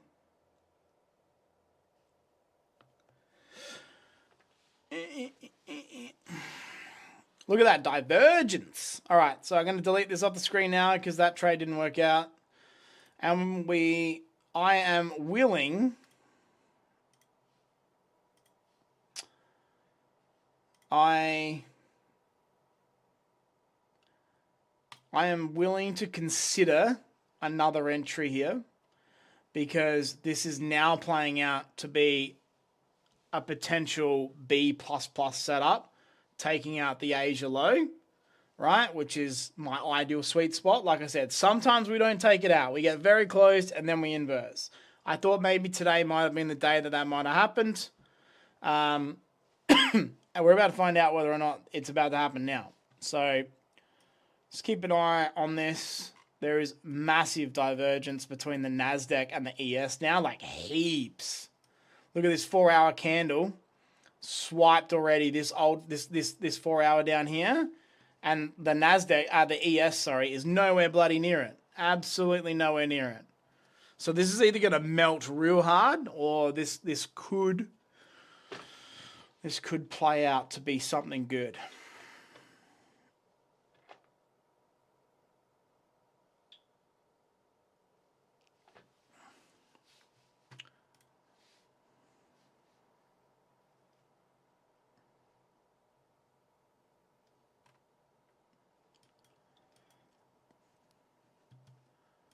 All right, let's give this a few more minutes to play out and see what happens here.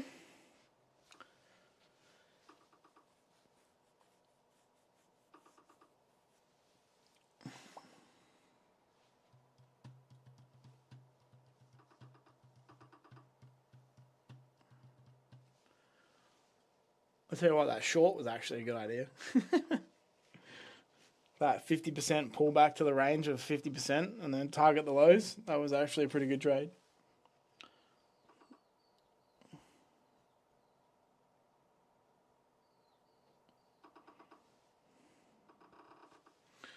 We melting. How much? This month is green for you though, right? Yeah, 100%, man. We're up. We were up 11,700 or something. After that $1,500 loss, I'm up. What's that? 10 grand. So yeah, 10 grand overall for the month. We did. What did we do the other night? 60. I can bring it up.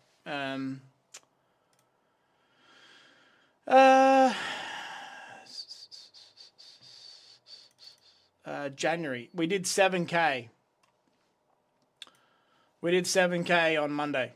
And then last night, didn't really get a trade, so we didn't take a trade. So I gave back 1,500. So we're up 5,500 still.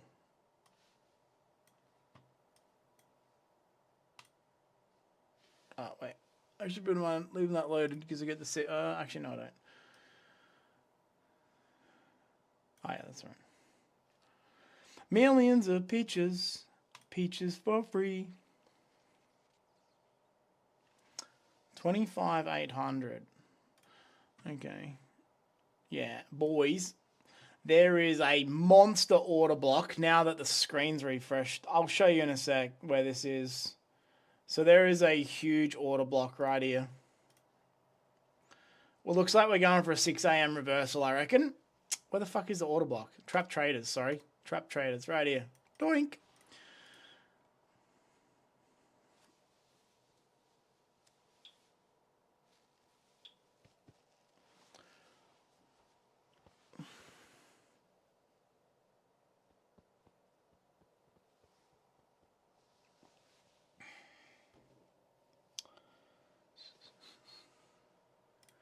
Don't like the way this takes these trades, man. It's so confusing.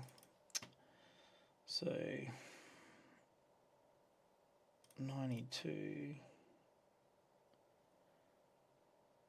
1, 2, 3, 4 92s. So 4 times 92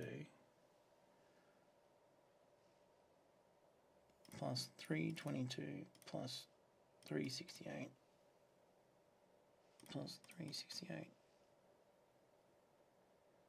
plus 322 plus 46 plus 46. Yeah, I got slippage, boys. I got slippage. I was only meant to lose 17. Sorry, I was only meant to lose $1,500. It was $750 per account, but that slippage, so that candle moved so fast that the time it took to execute my orders and close the trade, I lost an extra $290 over the two accounts. So that's $195 each. No, sorry, $145 each.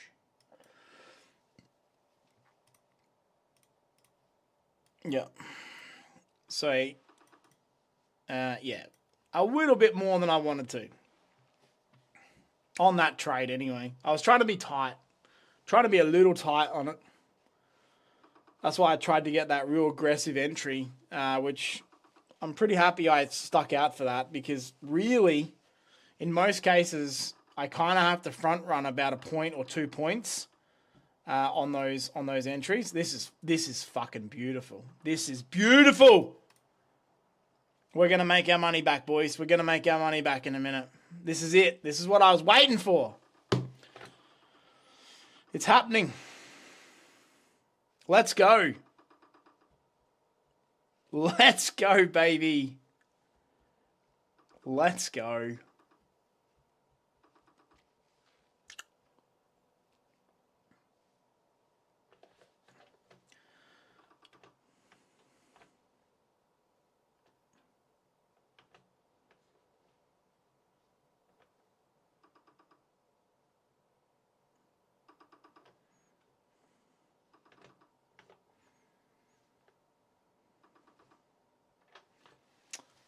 Fuck yeah.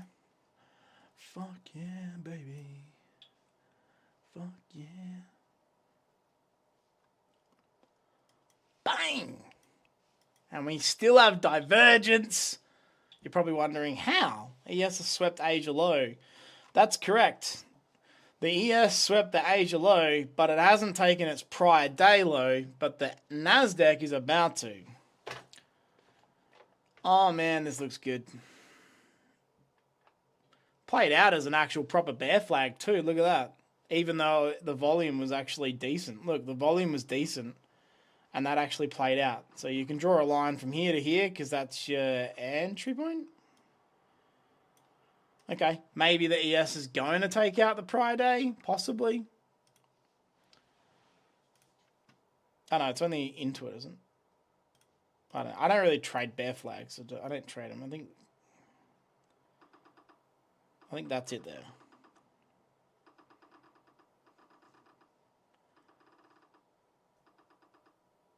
Oh man, this is good.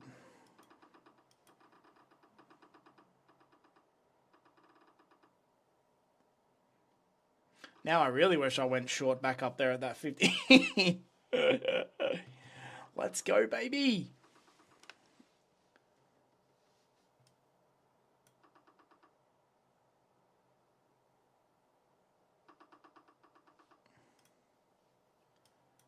Sick. You know what? We've only got like 35 minutes to go till 6 o'clock.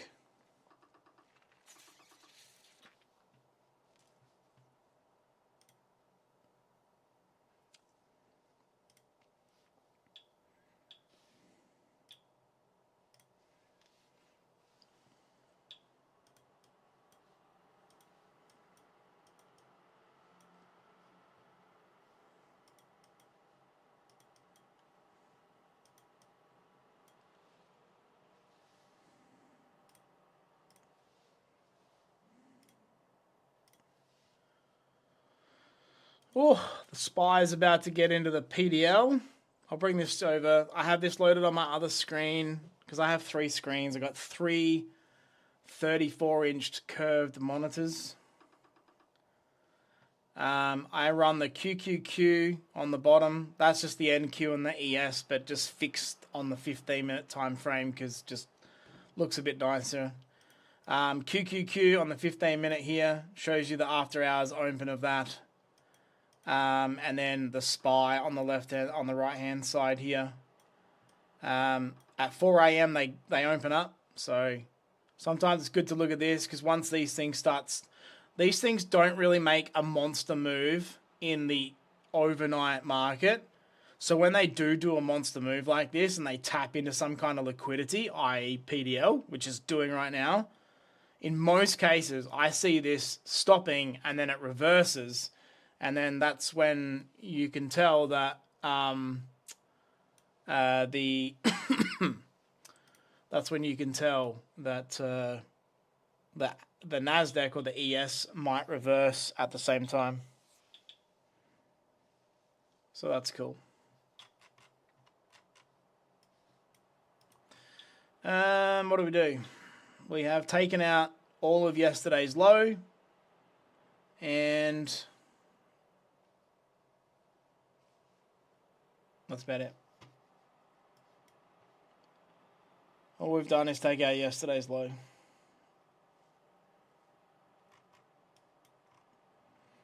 And the ES's bear flag played out. That's as far as the extension would play out. Yeah. That is it.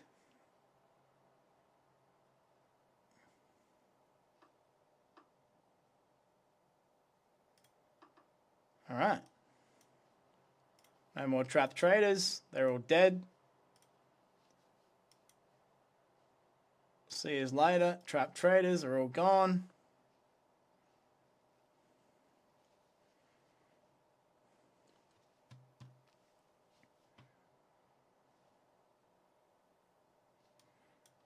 Look at the volume. Look at the liquidations. See the liquidations? That's a lot of volume in that candle, boys. That's a lot of volume.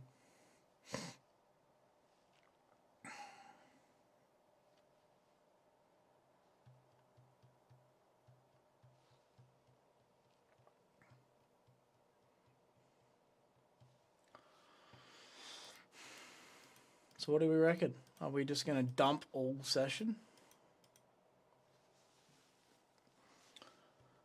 It's not too far from the next PDL though. Another 150 points.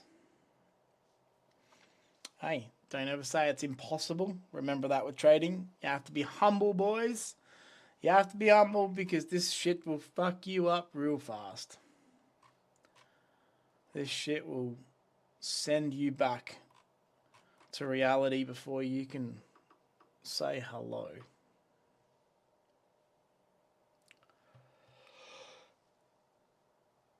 Ugh.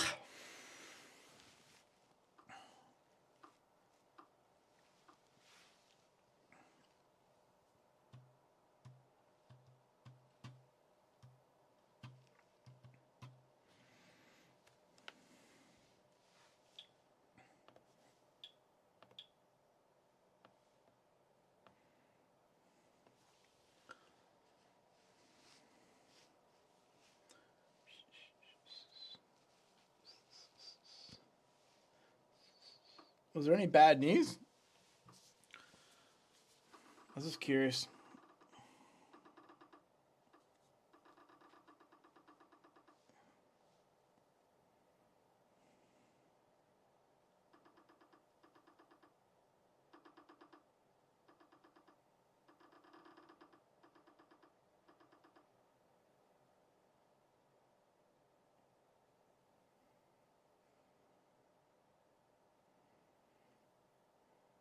No, there's no bad news or anything, so just a generic liquidity hunt, in my opinion.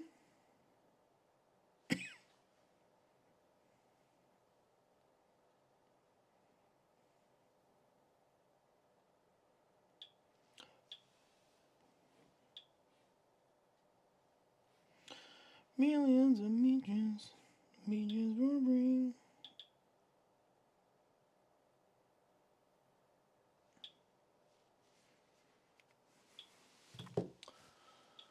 Trying to work out whether I want to go down the 3-minute time frame for an entry here.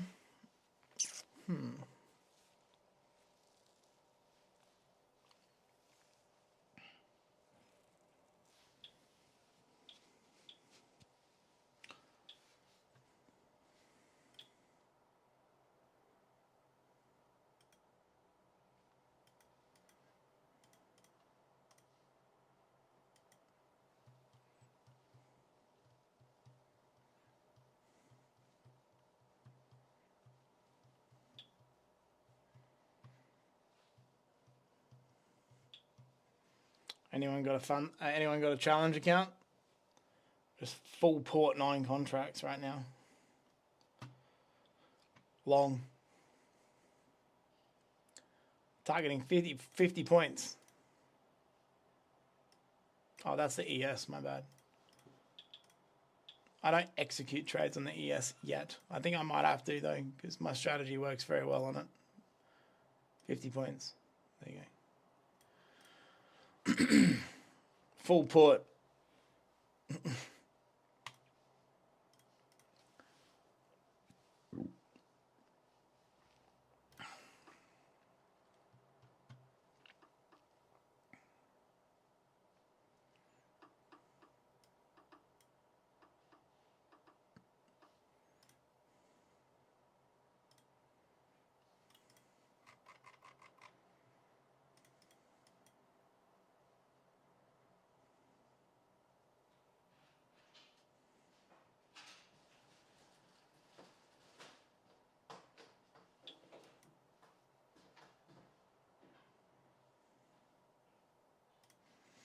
There's a 4-hour low right here on my blue line when that shows up. And 4-hour high low.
Let's unmute myself, boys. Sorry. Just chatting to the misso. Yep, next leg down. Here we go. The market is bleeding, boys. It's bleeding.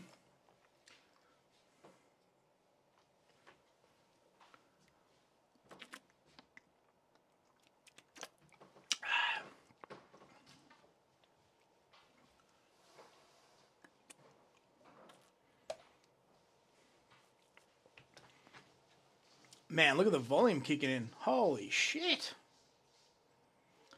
That's like 3 times the volume we've seen. There you go. Your full port of your PDO did not work on the ES in that instance. Like I said, I don't trade the ES, so I wouldn't really do it too much on there. I'm fascinated in this 4-hour low I just found before when I zoomed out. It just doesn't, the 4-hour low, it doesn't have a big wick on it. 25,700.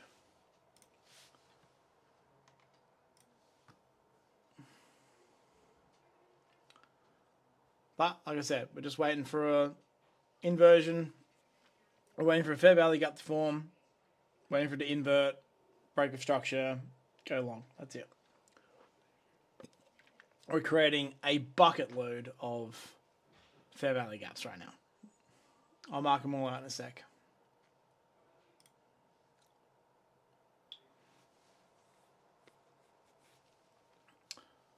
There are some orders at 25,700, which is basically where this 4-hour low is.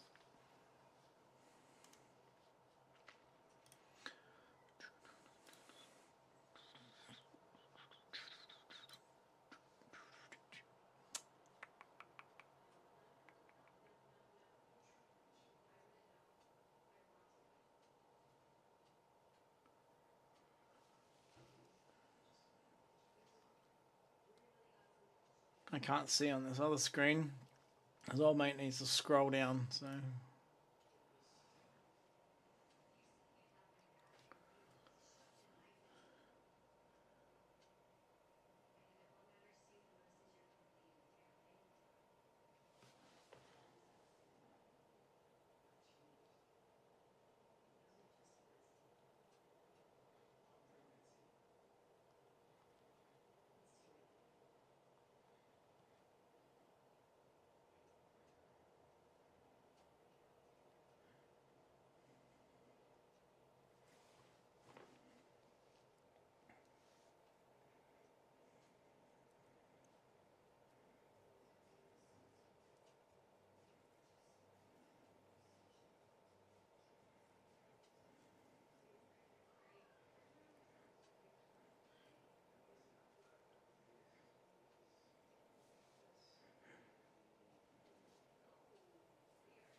Five-minute FVGs. It's easier for me just to turn on the FVG thing for this one, so I don't have to keep drawing them every 2 seconds.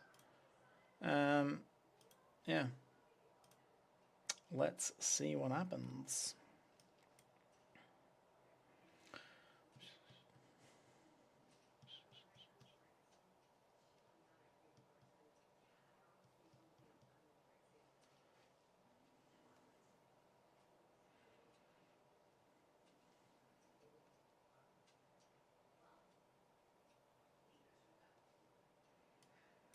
Getting close to 6 o'clock.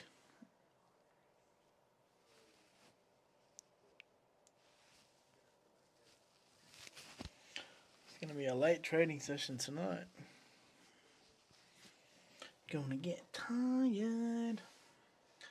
Gonna get tired. Let's go down the 3-minute time frame. Let's mark some stuff out here, boys. Let's do this. Because things are playing out how I want. This is good. This is good.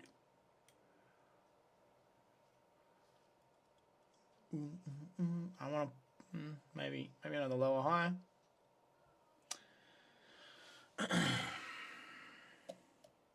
Whoa! The SPY has full recovered from the PDL. This might be it, boys. This might be it. Get ready. Get ready.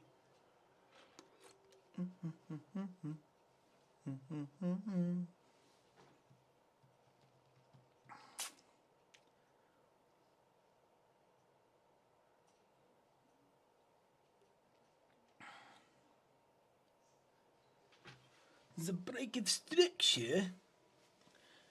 The break of structure.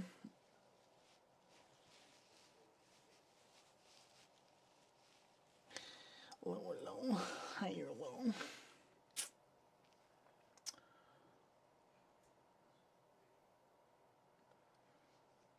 Beanie, meanie, me. Meanie, me, me.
See the alerts, guys? Look, see?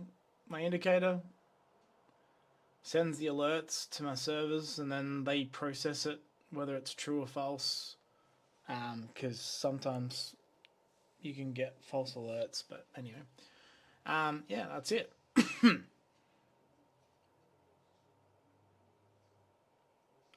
Yeah, that's cool. It worked. It's working. It's working. I've just got to filter the NQ because at the moment the NASDAQ, my server is still sending, like if it taps it a couple of times, it'll still send the alert through. So I've just got to filter out a couple little bugs with that one. And, yeah.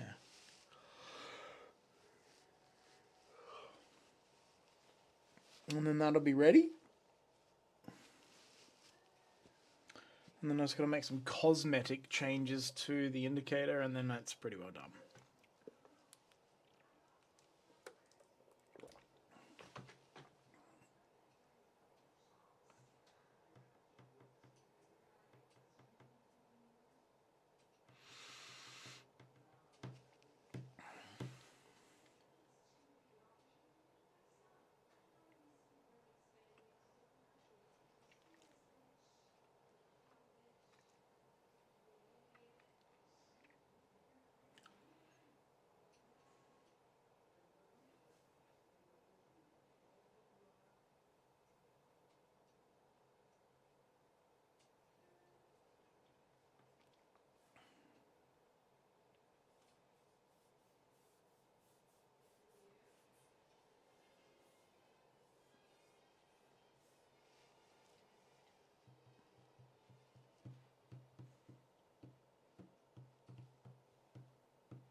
Alright, we're going to aim for 6 o'clock here, guys. It's going to be a little while to go yet.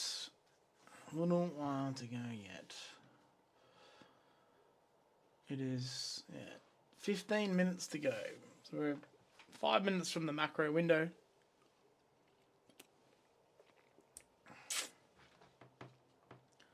This is where we want to see something really cool happen, which is we want to see a SMT at 6 a.m. I have a pretty good win rate on the 6 a.m. one. Let me see if I can bring the 6 a.m. strategy up. Unfortunately, I never recorded all of those trades, but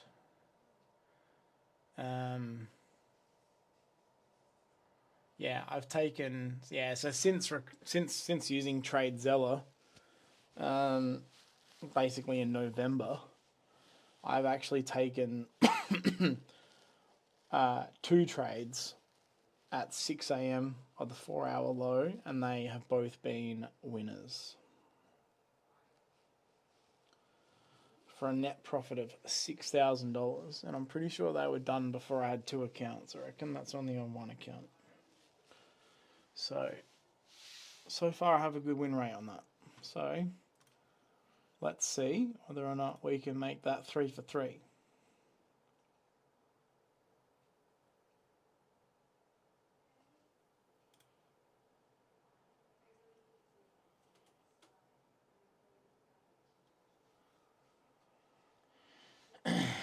Okay, here is what's going on right now. We have a low, we have another low, and we have a high. Sorry, whoops, my bad. We have a high, and we have another high. Okie dokie. Okie dokie smoggies.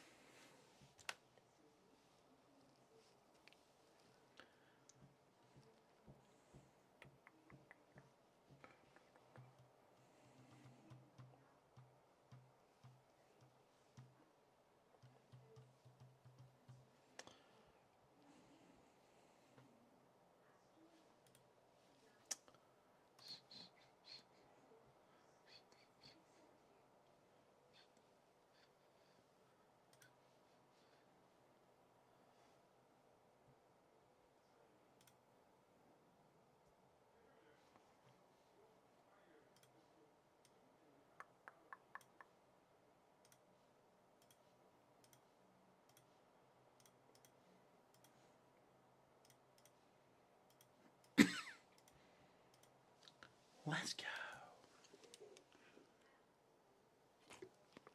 Crazy volume, man. Look at the fucking volume. Look at the volume, boys. As soon as 5 o'clock came, the volume kicked in. Everyone woke up. Everyone woke up.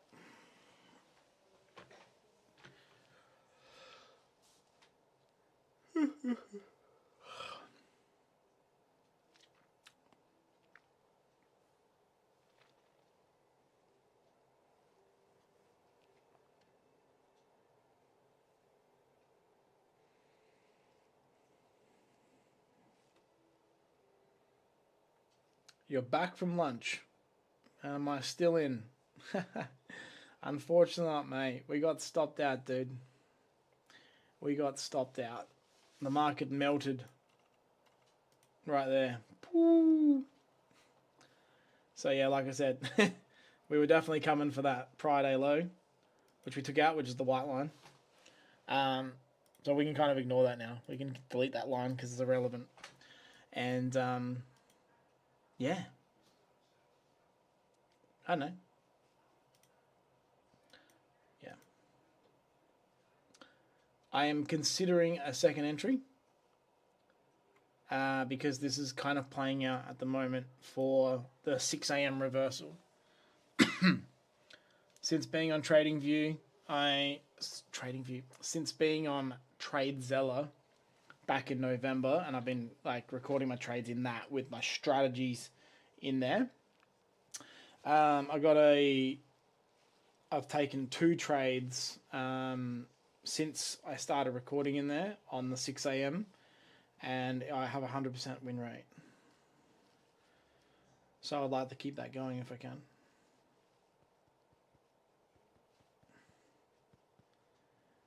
So the 6 a.m. reversal is a thing, and it's good, and yeah.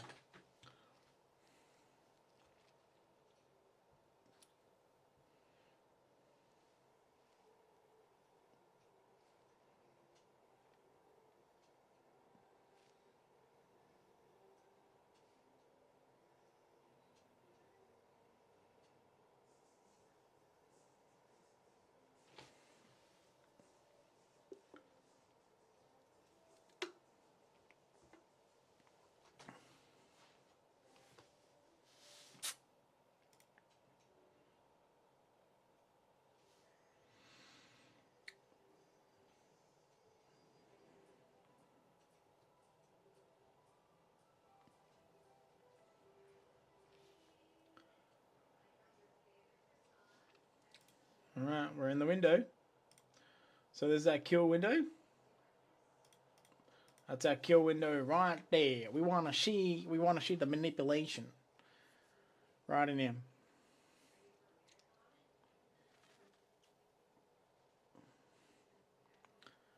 Right, for the next 20 minutes, eyes are locked in. We are scoping in.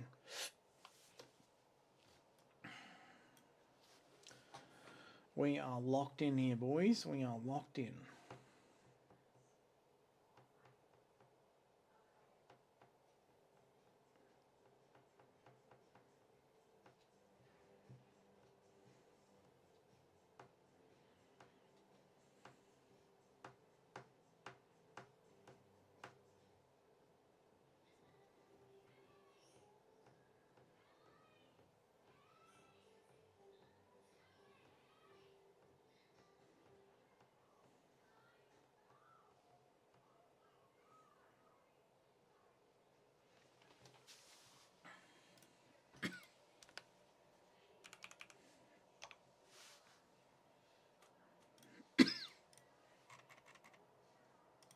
Very wedgy.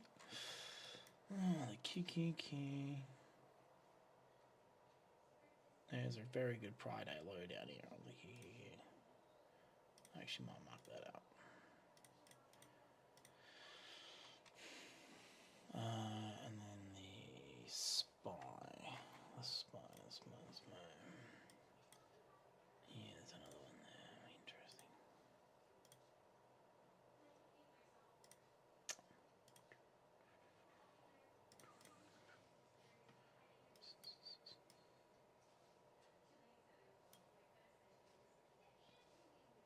Ah, it's already taken it out. It's taking it out now.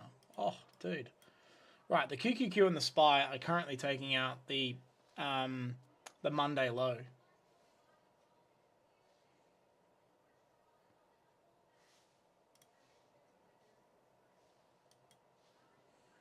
Yeah, right.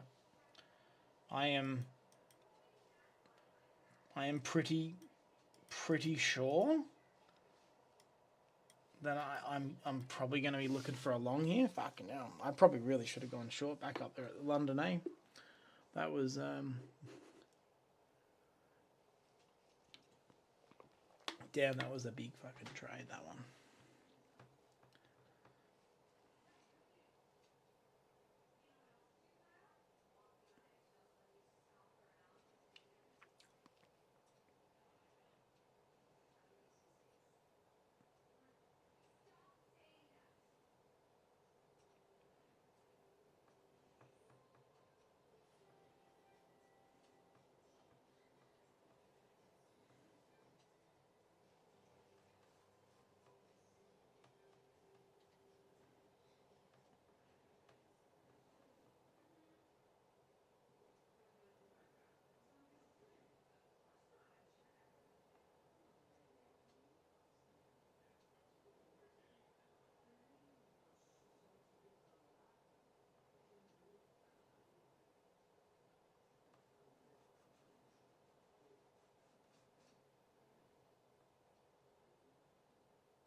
That's it, boys. This is it.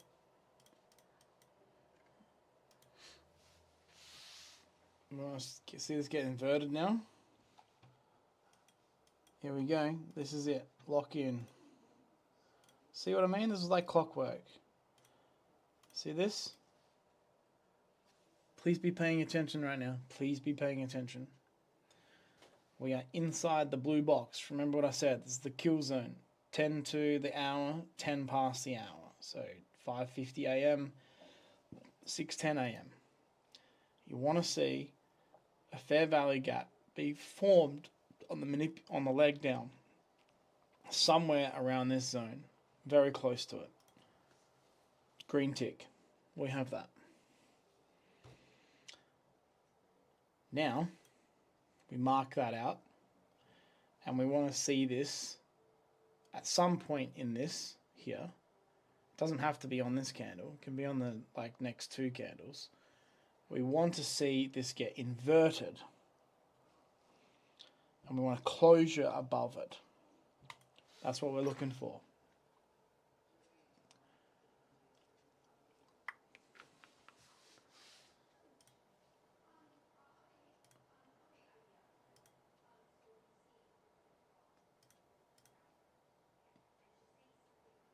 So fucking inversion. Show last 5.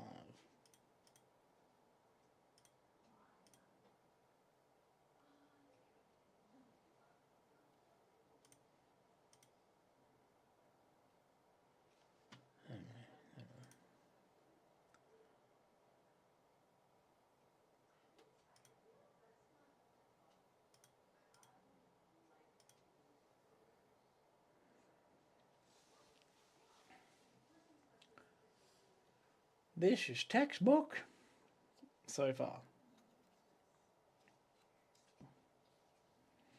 Now, one thing you have to be very, very cautious of. Sometimes you can get a bit faked out here. And when the new 6 a.m. candle opens up, it'll go doink, do a sweep, and then go. So you just be careful of that. Sometimes I like to run a little bit of a wider stop loss on the 6 hour one.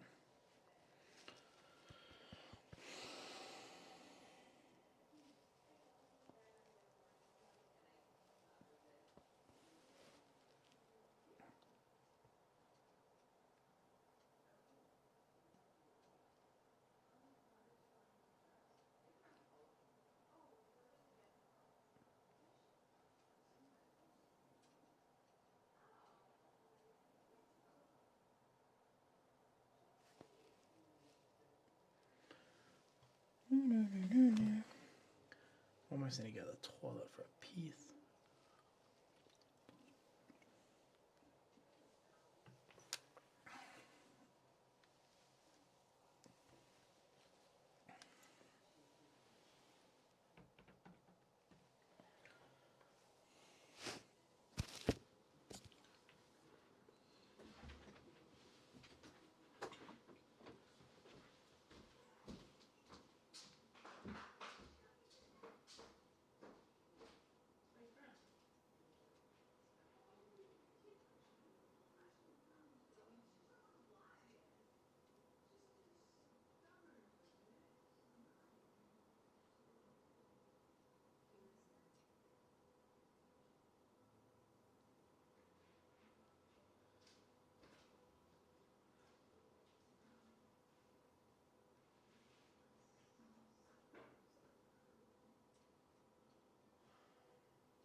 Come on, one more lower low here. Let's go. One more lower low.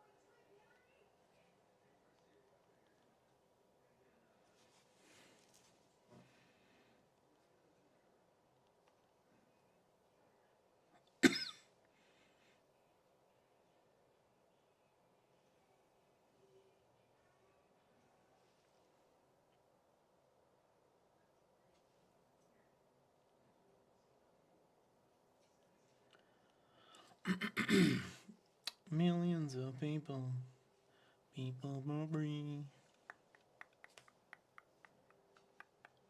Don't know why I got that song stuck in my head.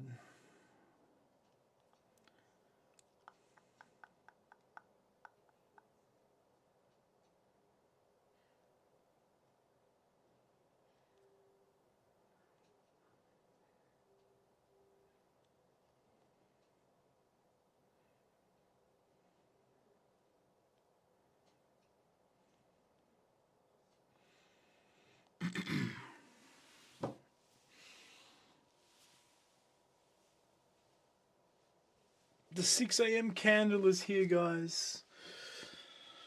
We are 10 minutes in.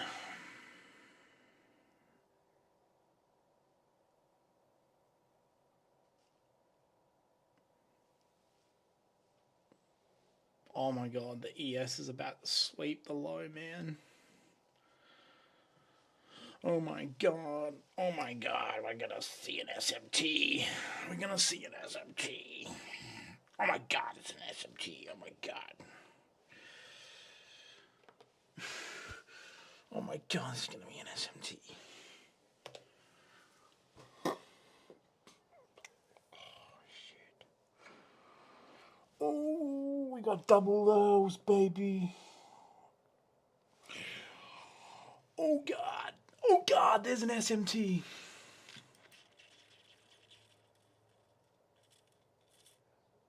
Stay there, NASDAQ. Stay there. Stay there, Nazi. Stay there. Stay there, please. Please. Stay. Oh my god.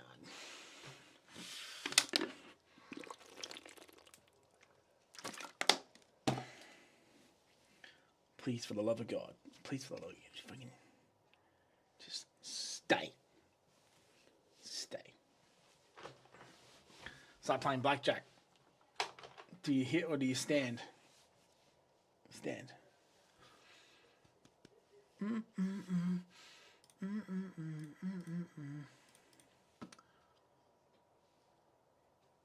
Whoa.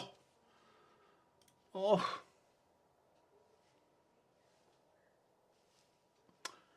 Shit. Where's my break of structure? Where is my break of structure? And it has to be up here.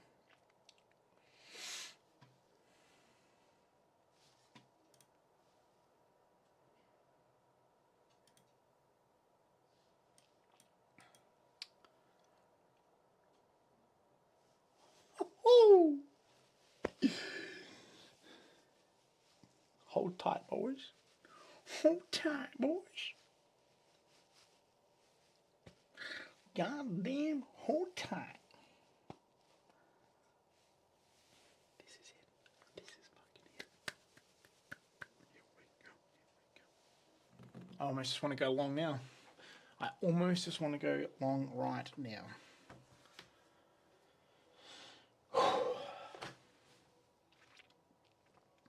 But we've got to be good boys. We've got to be good boys. We've got to be good. We've got to be good. God damn. We gotta inverge, man. Right, let's do some numbers here. Let's work this out. So we break We break that. Stop loss down is fucking 40 points. Of course it is, because it's like so volatile. 20 points last time was 1500. I can't risk that this time. I have to go half, so I can only go one contract. I could only go one contract, or otherwise I'm going to end up risking 3k, and if it's a stop loss, then it'll be 4,500, and I basically get back all my profits from the other day, which we don't want to do.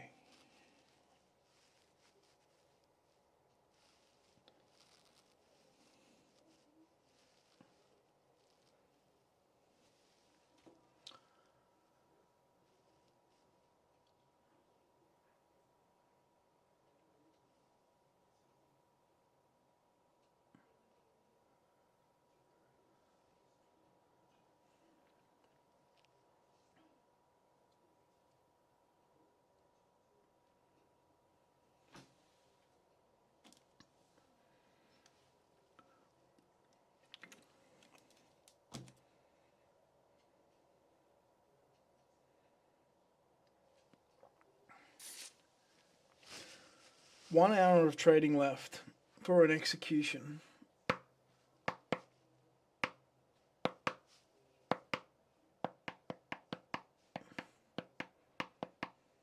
Not even. 45 minutes, actually.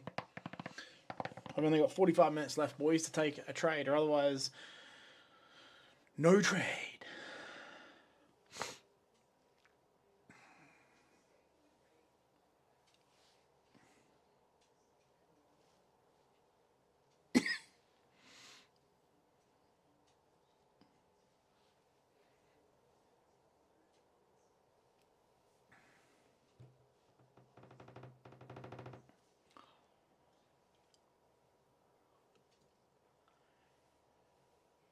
It's alright, it's alright, it's alright.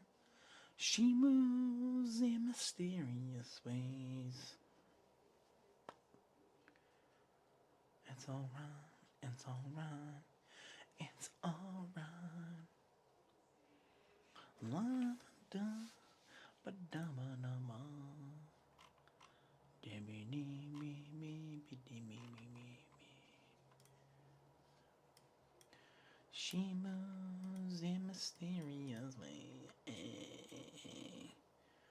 Let's fucking go, man. Let's fucking go. Let's fucking go.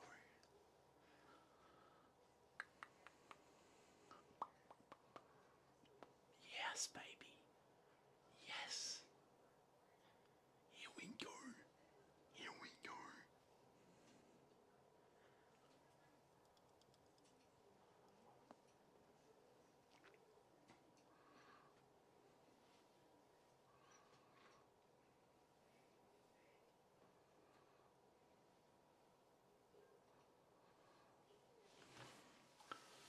Go. That's what we want. That's exactly what we want. Wait, that's it. That's it. That's it. That's it.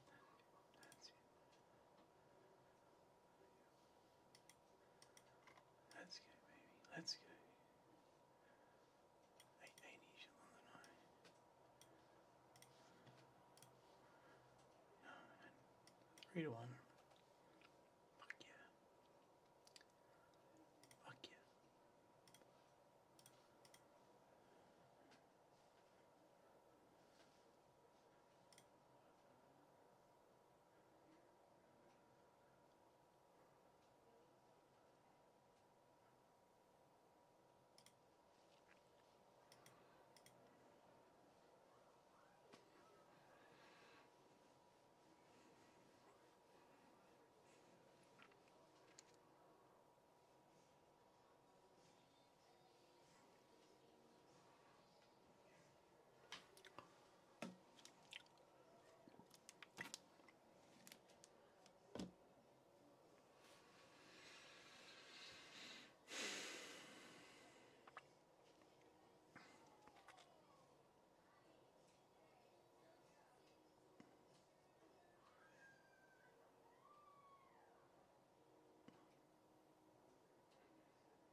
Oh my god.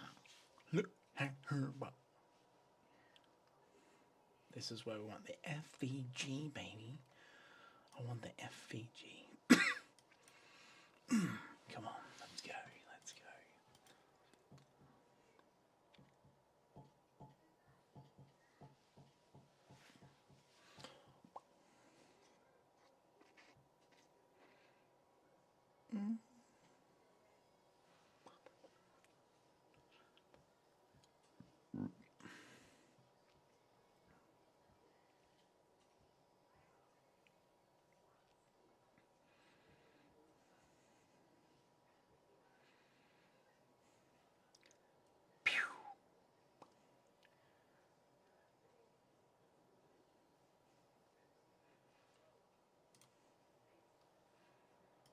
Let's go, baby.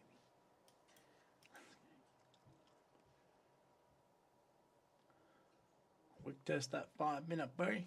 Work test the 5 minute.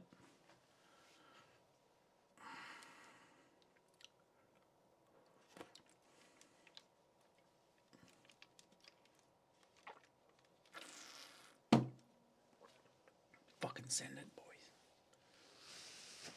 Let's go. We're gonna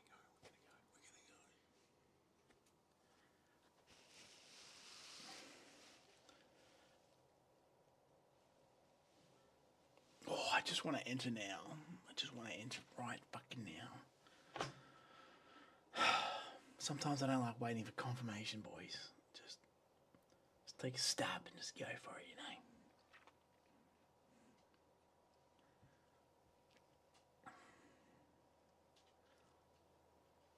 It's 20 points. It's another like $1,500 if I go now and it's too early.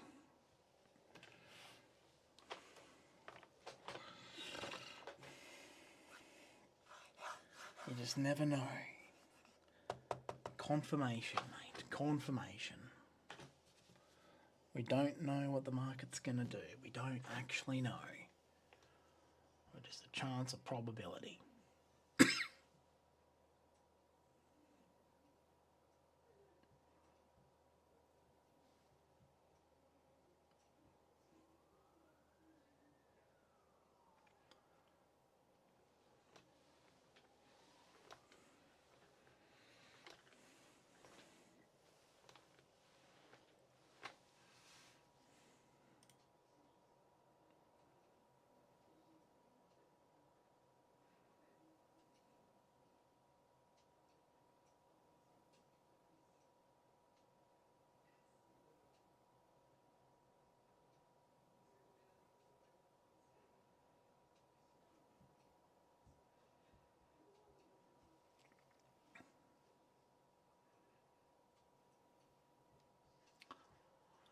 Oh, the ES is getting me more excited than the NAS.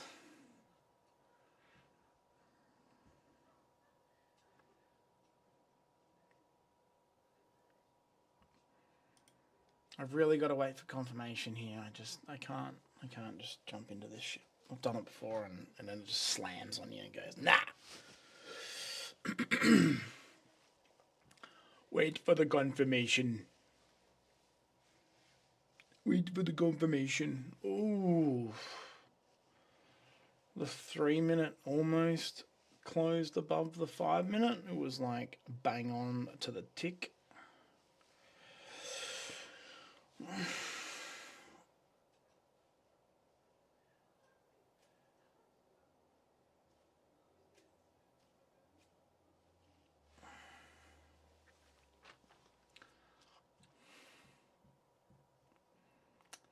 We have divergence.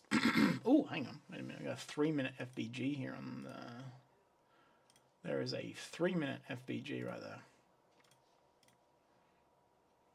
Oh, and... Oh, shit. I did not see that.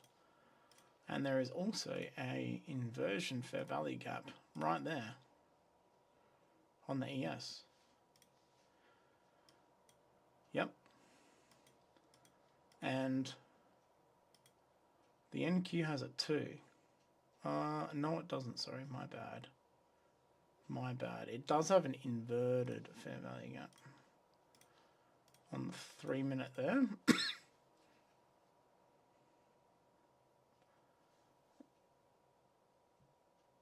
Yeah. Rightio. So the ES is looking clean, but I get better setups on the 5-minute time frame.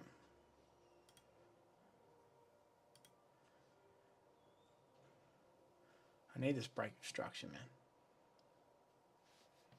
Break of structure is that candle there.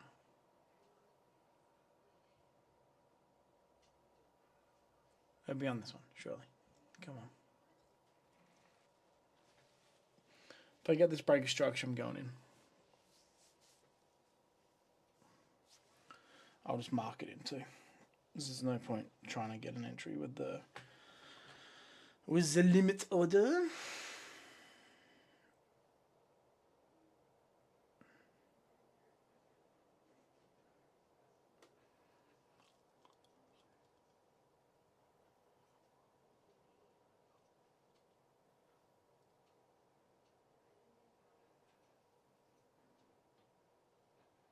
Hold. Hold. Hold. Holy shit.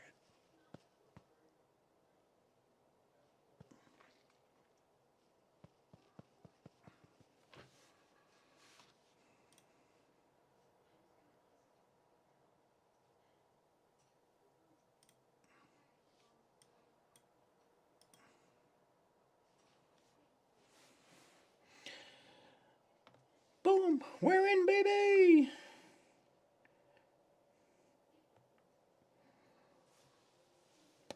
We're in, boys. We're in.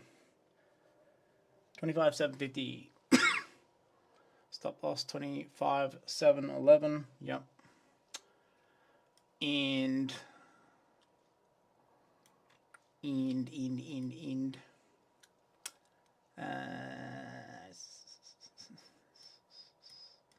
I'm just targeting 870 for now.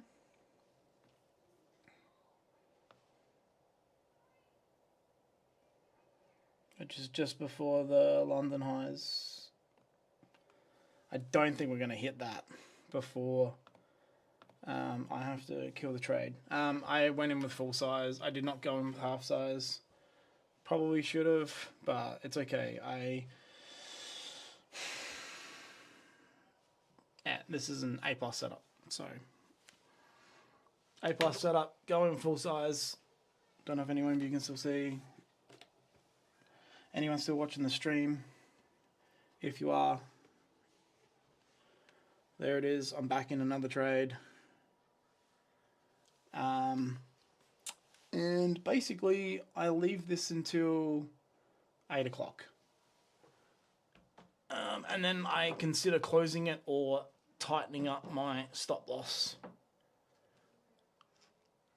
So, yeah. If this trade loses, I think I'll be down like $4,000 for the night. So we'll go from 11K down to like 7K if this trade loses. But all signals were pointing good. Yeah, we broke the structure. We broke the 3-minute structure, which sorry, I never actually really drew it out, but there's your structure there. Break of structure.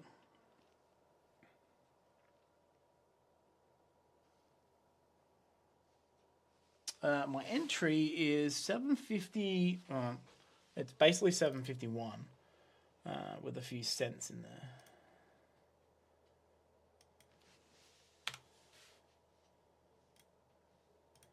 That's my entry there.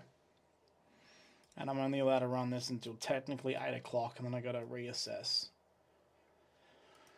All right. There's your lesson. That's it. Of course, yeah, I'm here. Nice work. Cheers, guys. I really appreciate the love and support. It's fucking awesome.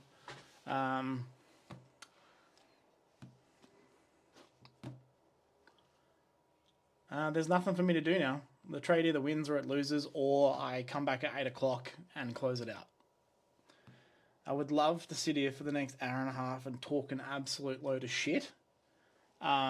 but it's very likely that I'm going to be very tempted to shut the trade off. I have a very bad habit of doing that. I will close trades early, or I start scaling out of them because I'm like, I'm here, let's start scaling out. And I do stupid shit like that. So I'm usually better off just walking away because I can't see it. Actually, it has become routine now, lol. I put your stream on and do my work simultaneously. Dude, that's fucking awesome. I love to hear that. That's sick. That's sick. Cool. It's pretty late here. It's 10 p.m. my time. So I do have to stay up for another hour and a half, which will take me to 11:30. Yeah, so hopefully this trade ends up becoming a winner, or at least get like back to the Asia low or something to make up for the loss. So we lost 1,500. I might write that on the screen, actually. Let's write that on the screen just so everyone's aware. So we lost 18, I can't remember what it was, 1830 or something. I had it on the calculator before. 1830, so 1 times loss for 1830. So like negative 1830. Okay. Yeah. All right. And then I'm going to just go second trade entry. This is an A+ setup. Okay, this has ticked all of my boxes. Yep, this is 100% an A+ setup. It's ticked all my boxes on the 3 minute and on the 5 minute. Okay, so we go 3 minute and the 5 minute confirmation. I'm stoked. If this becomes a loser or this is a losing trade, who cares? It is what it is. Okay, that's it. ES is doing its thing. ES actually presented a 3 minute confirmation.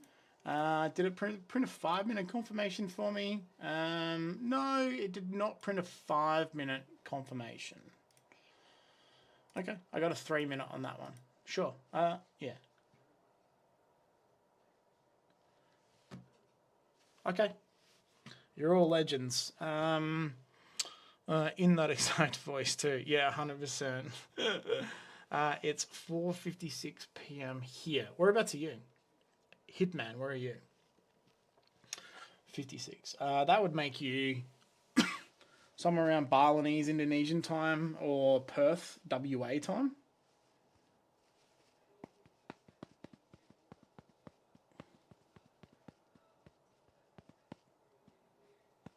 Yeah.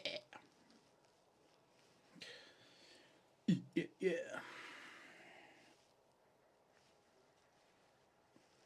India. Nice, dude. Yep. Indonesian time and India time. Yep. Indonesia, China, Singapore, Hong Kong, Western Australia, all around that zone. Dubai. Yeah.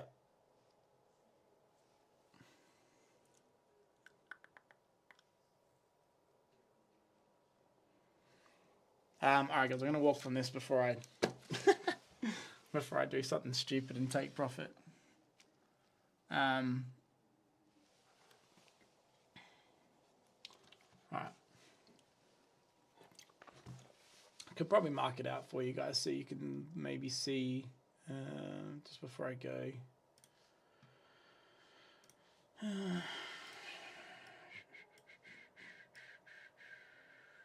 So 1 to 1. It's 39 points. 4 times 20 times 39. So that's 3120.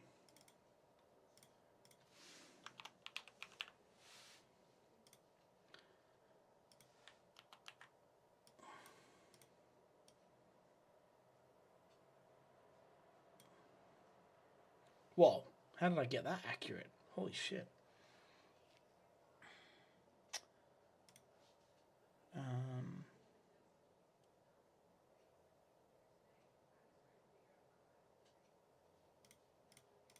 60 to 40.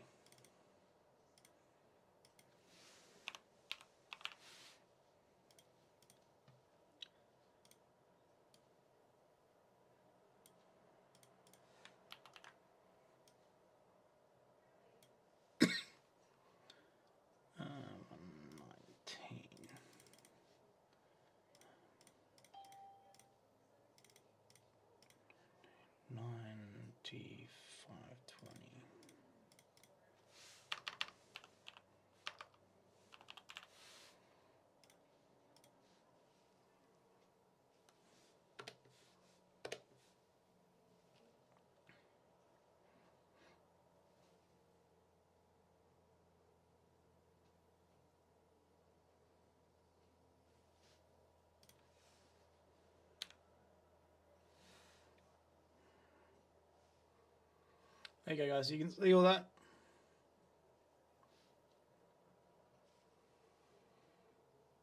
Looks nice and clear. You can see it. That's basically it. I don't need that there anymore. That can go. That actually ended up being an inversion fair value gap in the end.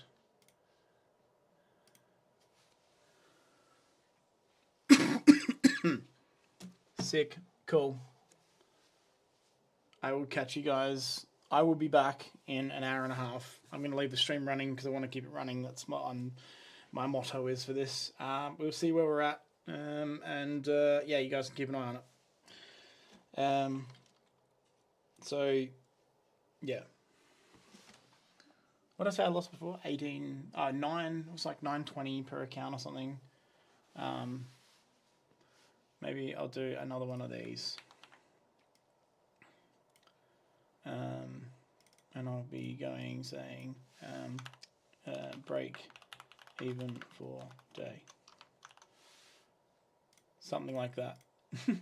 We need to get past we're going to need, what was it? 1800. Yeah, let's do the math. Yeah, I think it was like 1820 or something, wasn't it? 1830 I wrote on there. So 1830 divide 20 is 91. Divide 4 accounts, 4 contracts. 23 points. So 74. There you go. We need to get over this blue line. I'm going to change it to blue. Don't say it's not blue when it's not blue yet. We need to get over that line there, and then I make back the losses so far from the first trade we did. So at the moment, I'm still technically down. All right. I'll be back in sometime. Well, at the end of this, at 8 o'clock. At 8 o'clock, I either kill the trade or I move stop loss up and see if we can push any higher. Bye.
I'm back. And that fucking sucks. So it's not uncommon to see this. It is what it is. We got stopped out, guys. You got stopped out. And now, look, price is running in the direction that we want it to. Like I said, it's not uncommon to see this. I do see it sometimes. There's nothing you can do. I've ran some modeling to have a wider stop loss, like beyond like a few points, and I actually lose more trades over a longer period of time than I win. I lose more money in a longer period of time than if I just take these losses. So it sucks. So we got stopped out at 25,709 and price came down to 701. So I would have had to have ran another 11 point stop loss to cover that low. I'm not going to do it. I've done the modeling, I've ran the scripts, I've done the back testing. It proves to be it doesn't add any extra to my wins. So in this example, it would have worked, but over the long term, if I keep adding like 10 points to every stop loss that I have, it doesn't make sense, right? For every trade every now and then. So what we're going to do today, or right now, is I'm going to export the data out of my Quant Tower software. Once again, I'm still doing this on the laptop. I'll try and get this over on the gaming PC. I'll try it on the weekend. I'll try and set it all up. And yeah, that's about it. I think we're going to be pretty close to like a $4,000 loss today. Okay, that's exported. So let's add the trades now.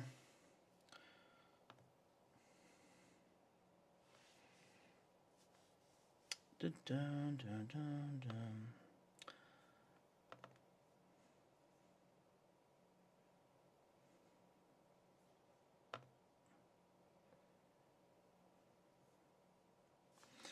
$5,230 loss.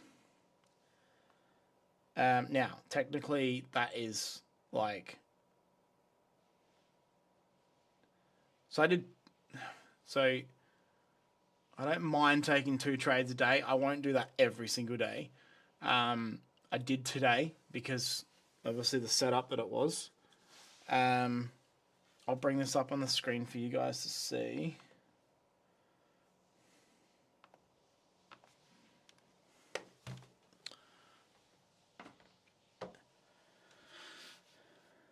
I also made another mistake too, which I just totally forgot about. And if we go to dashboard, refresh.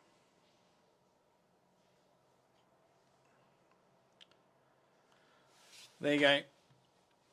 We were 11,100. We're now down to 5,800. So we were $7,000 on Monday. Didn't trade yesterday, and we took 2 trades today.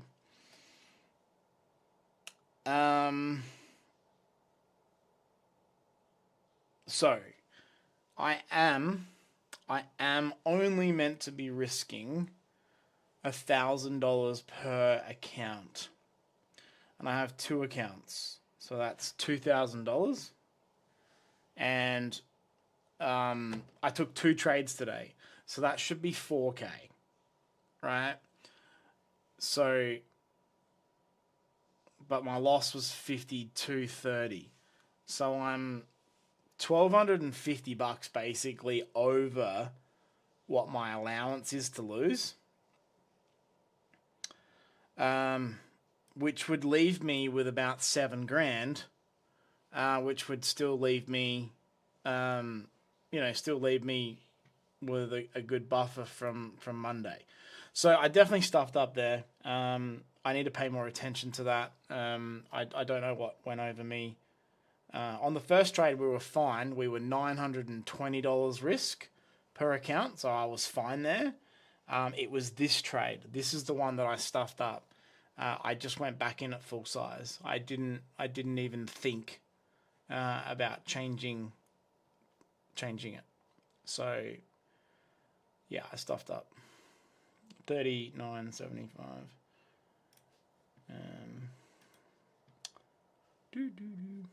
39.75.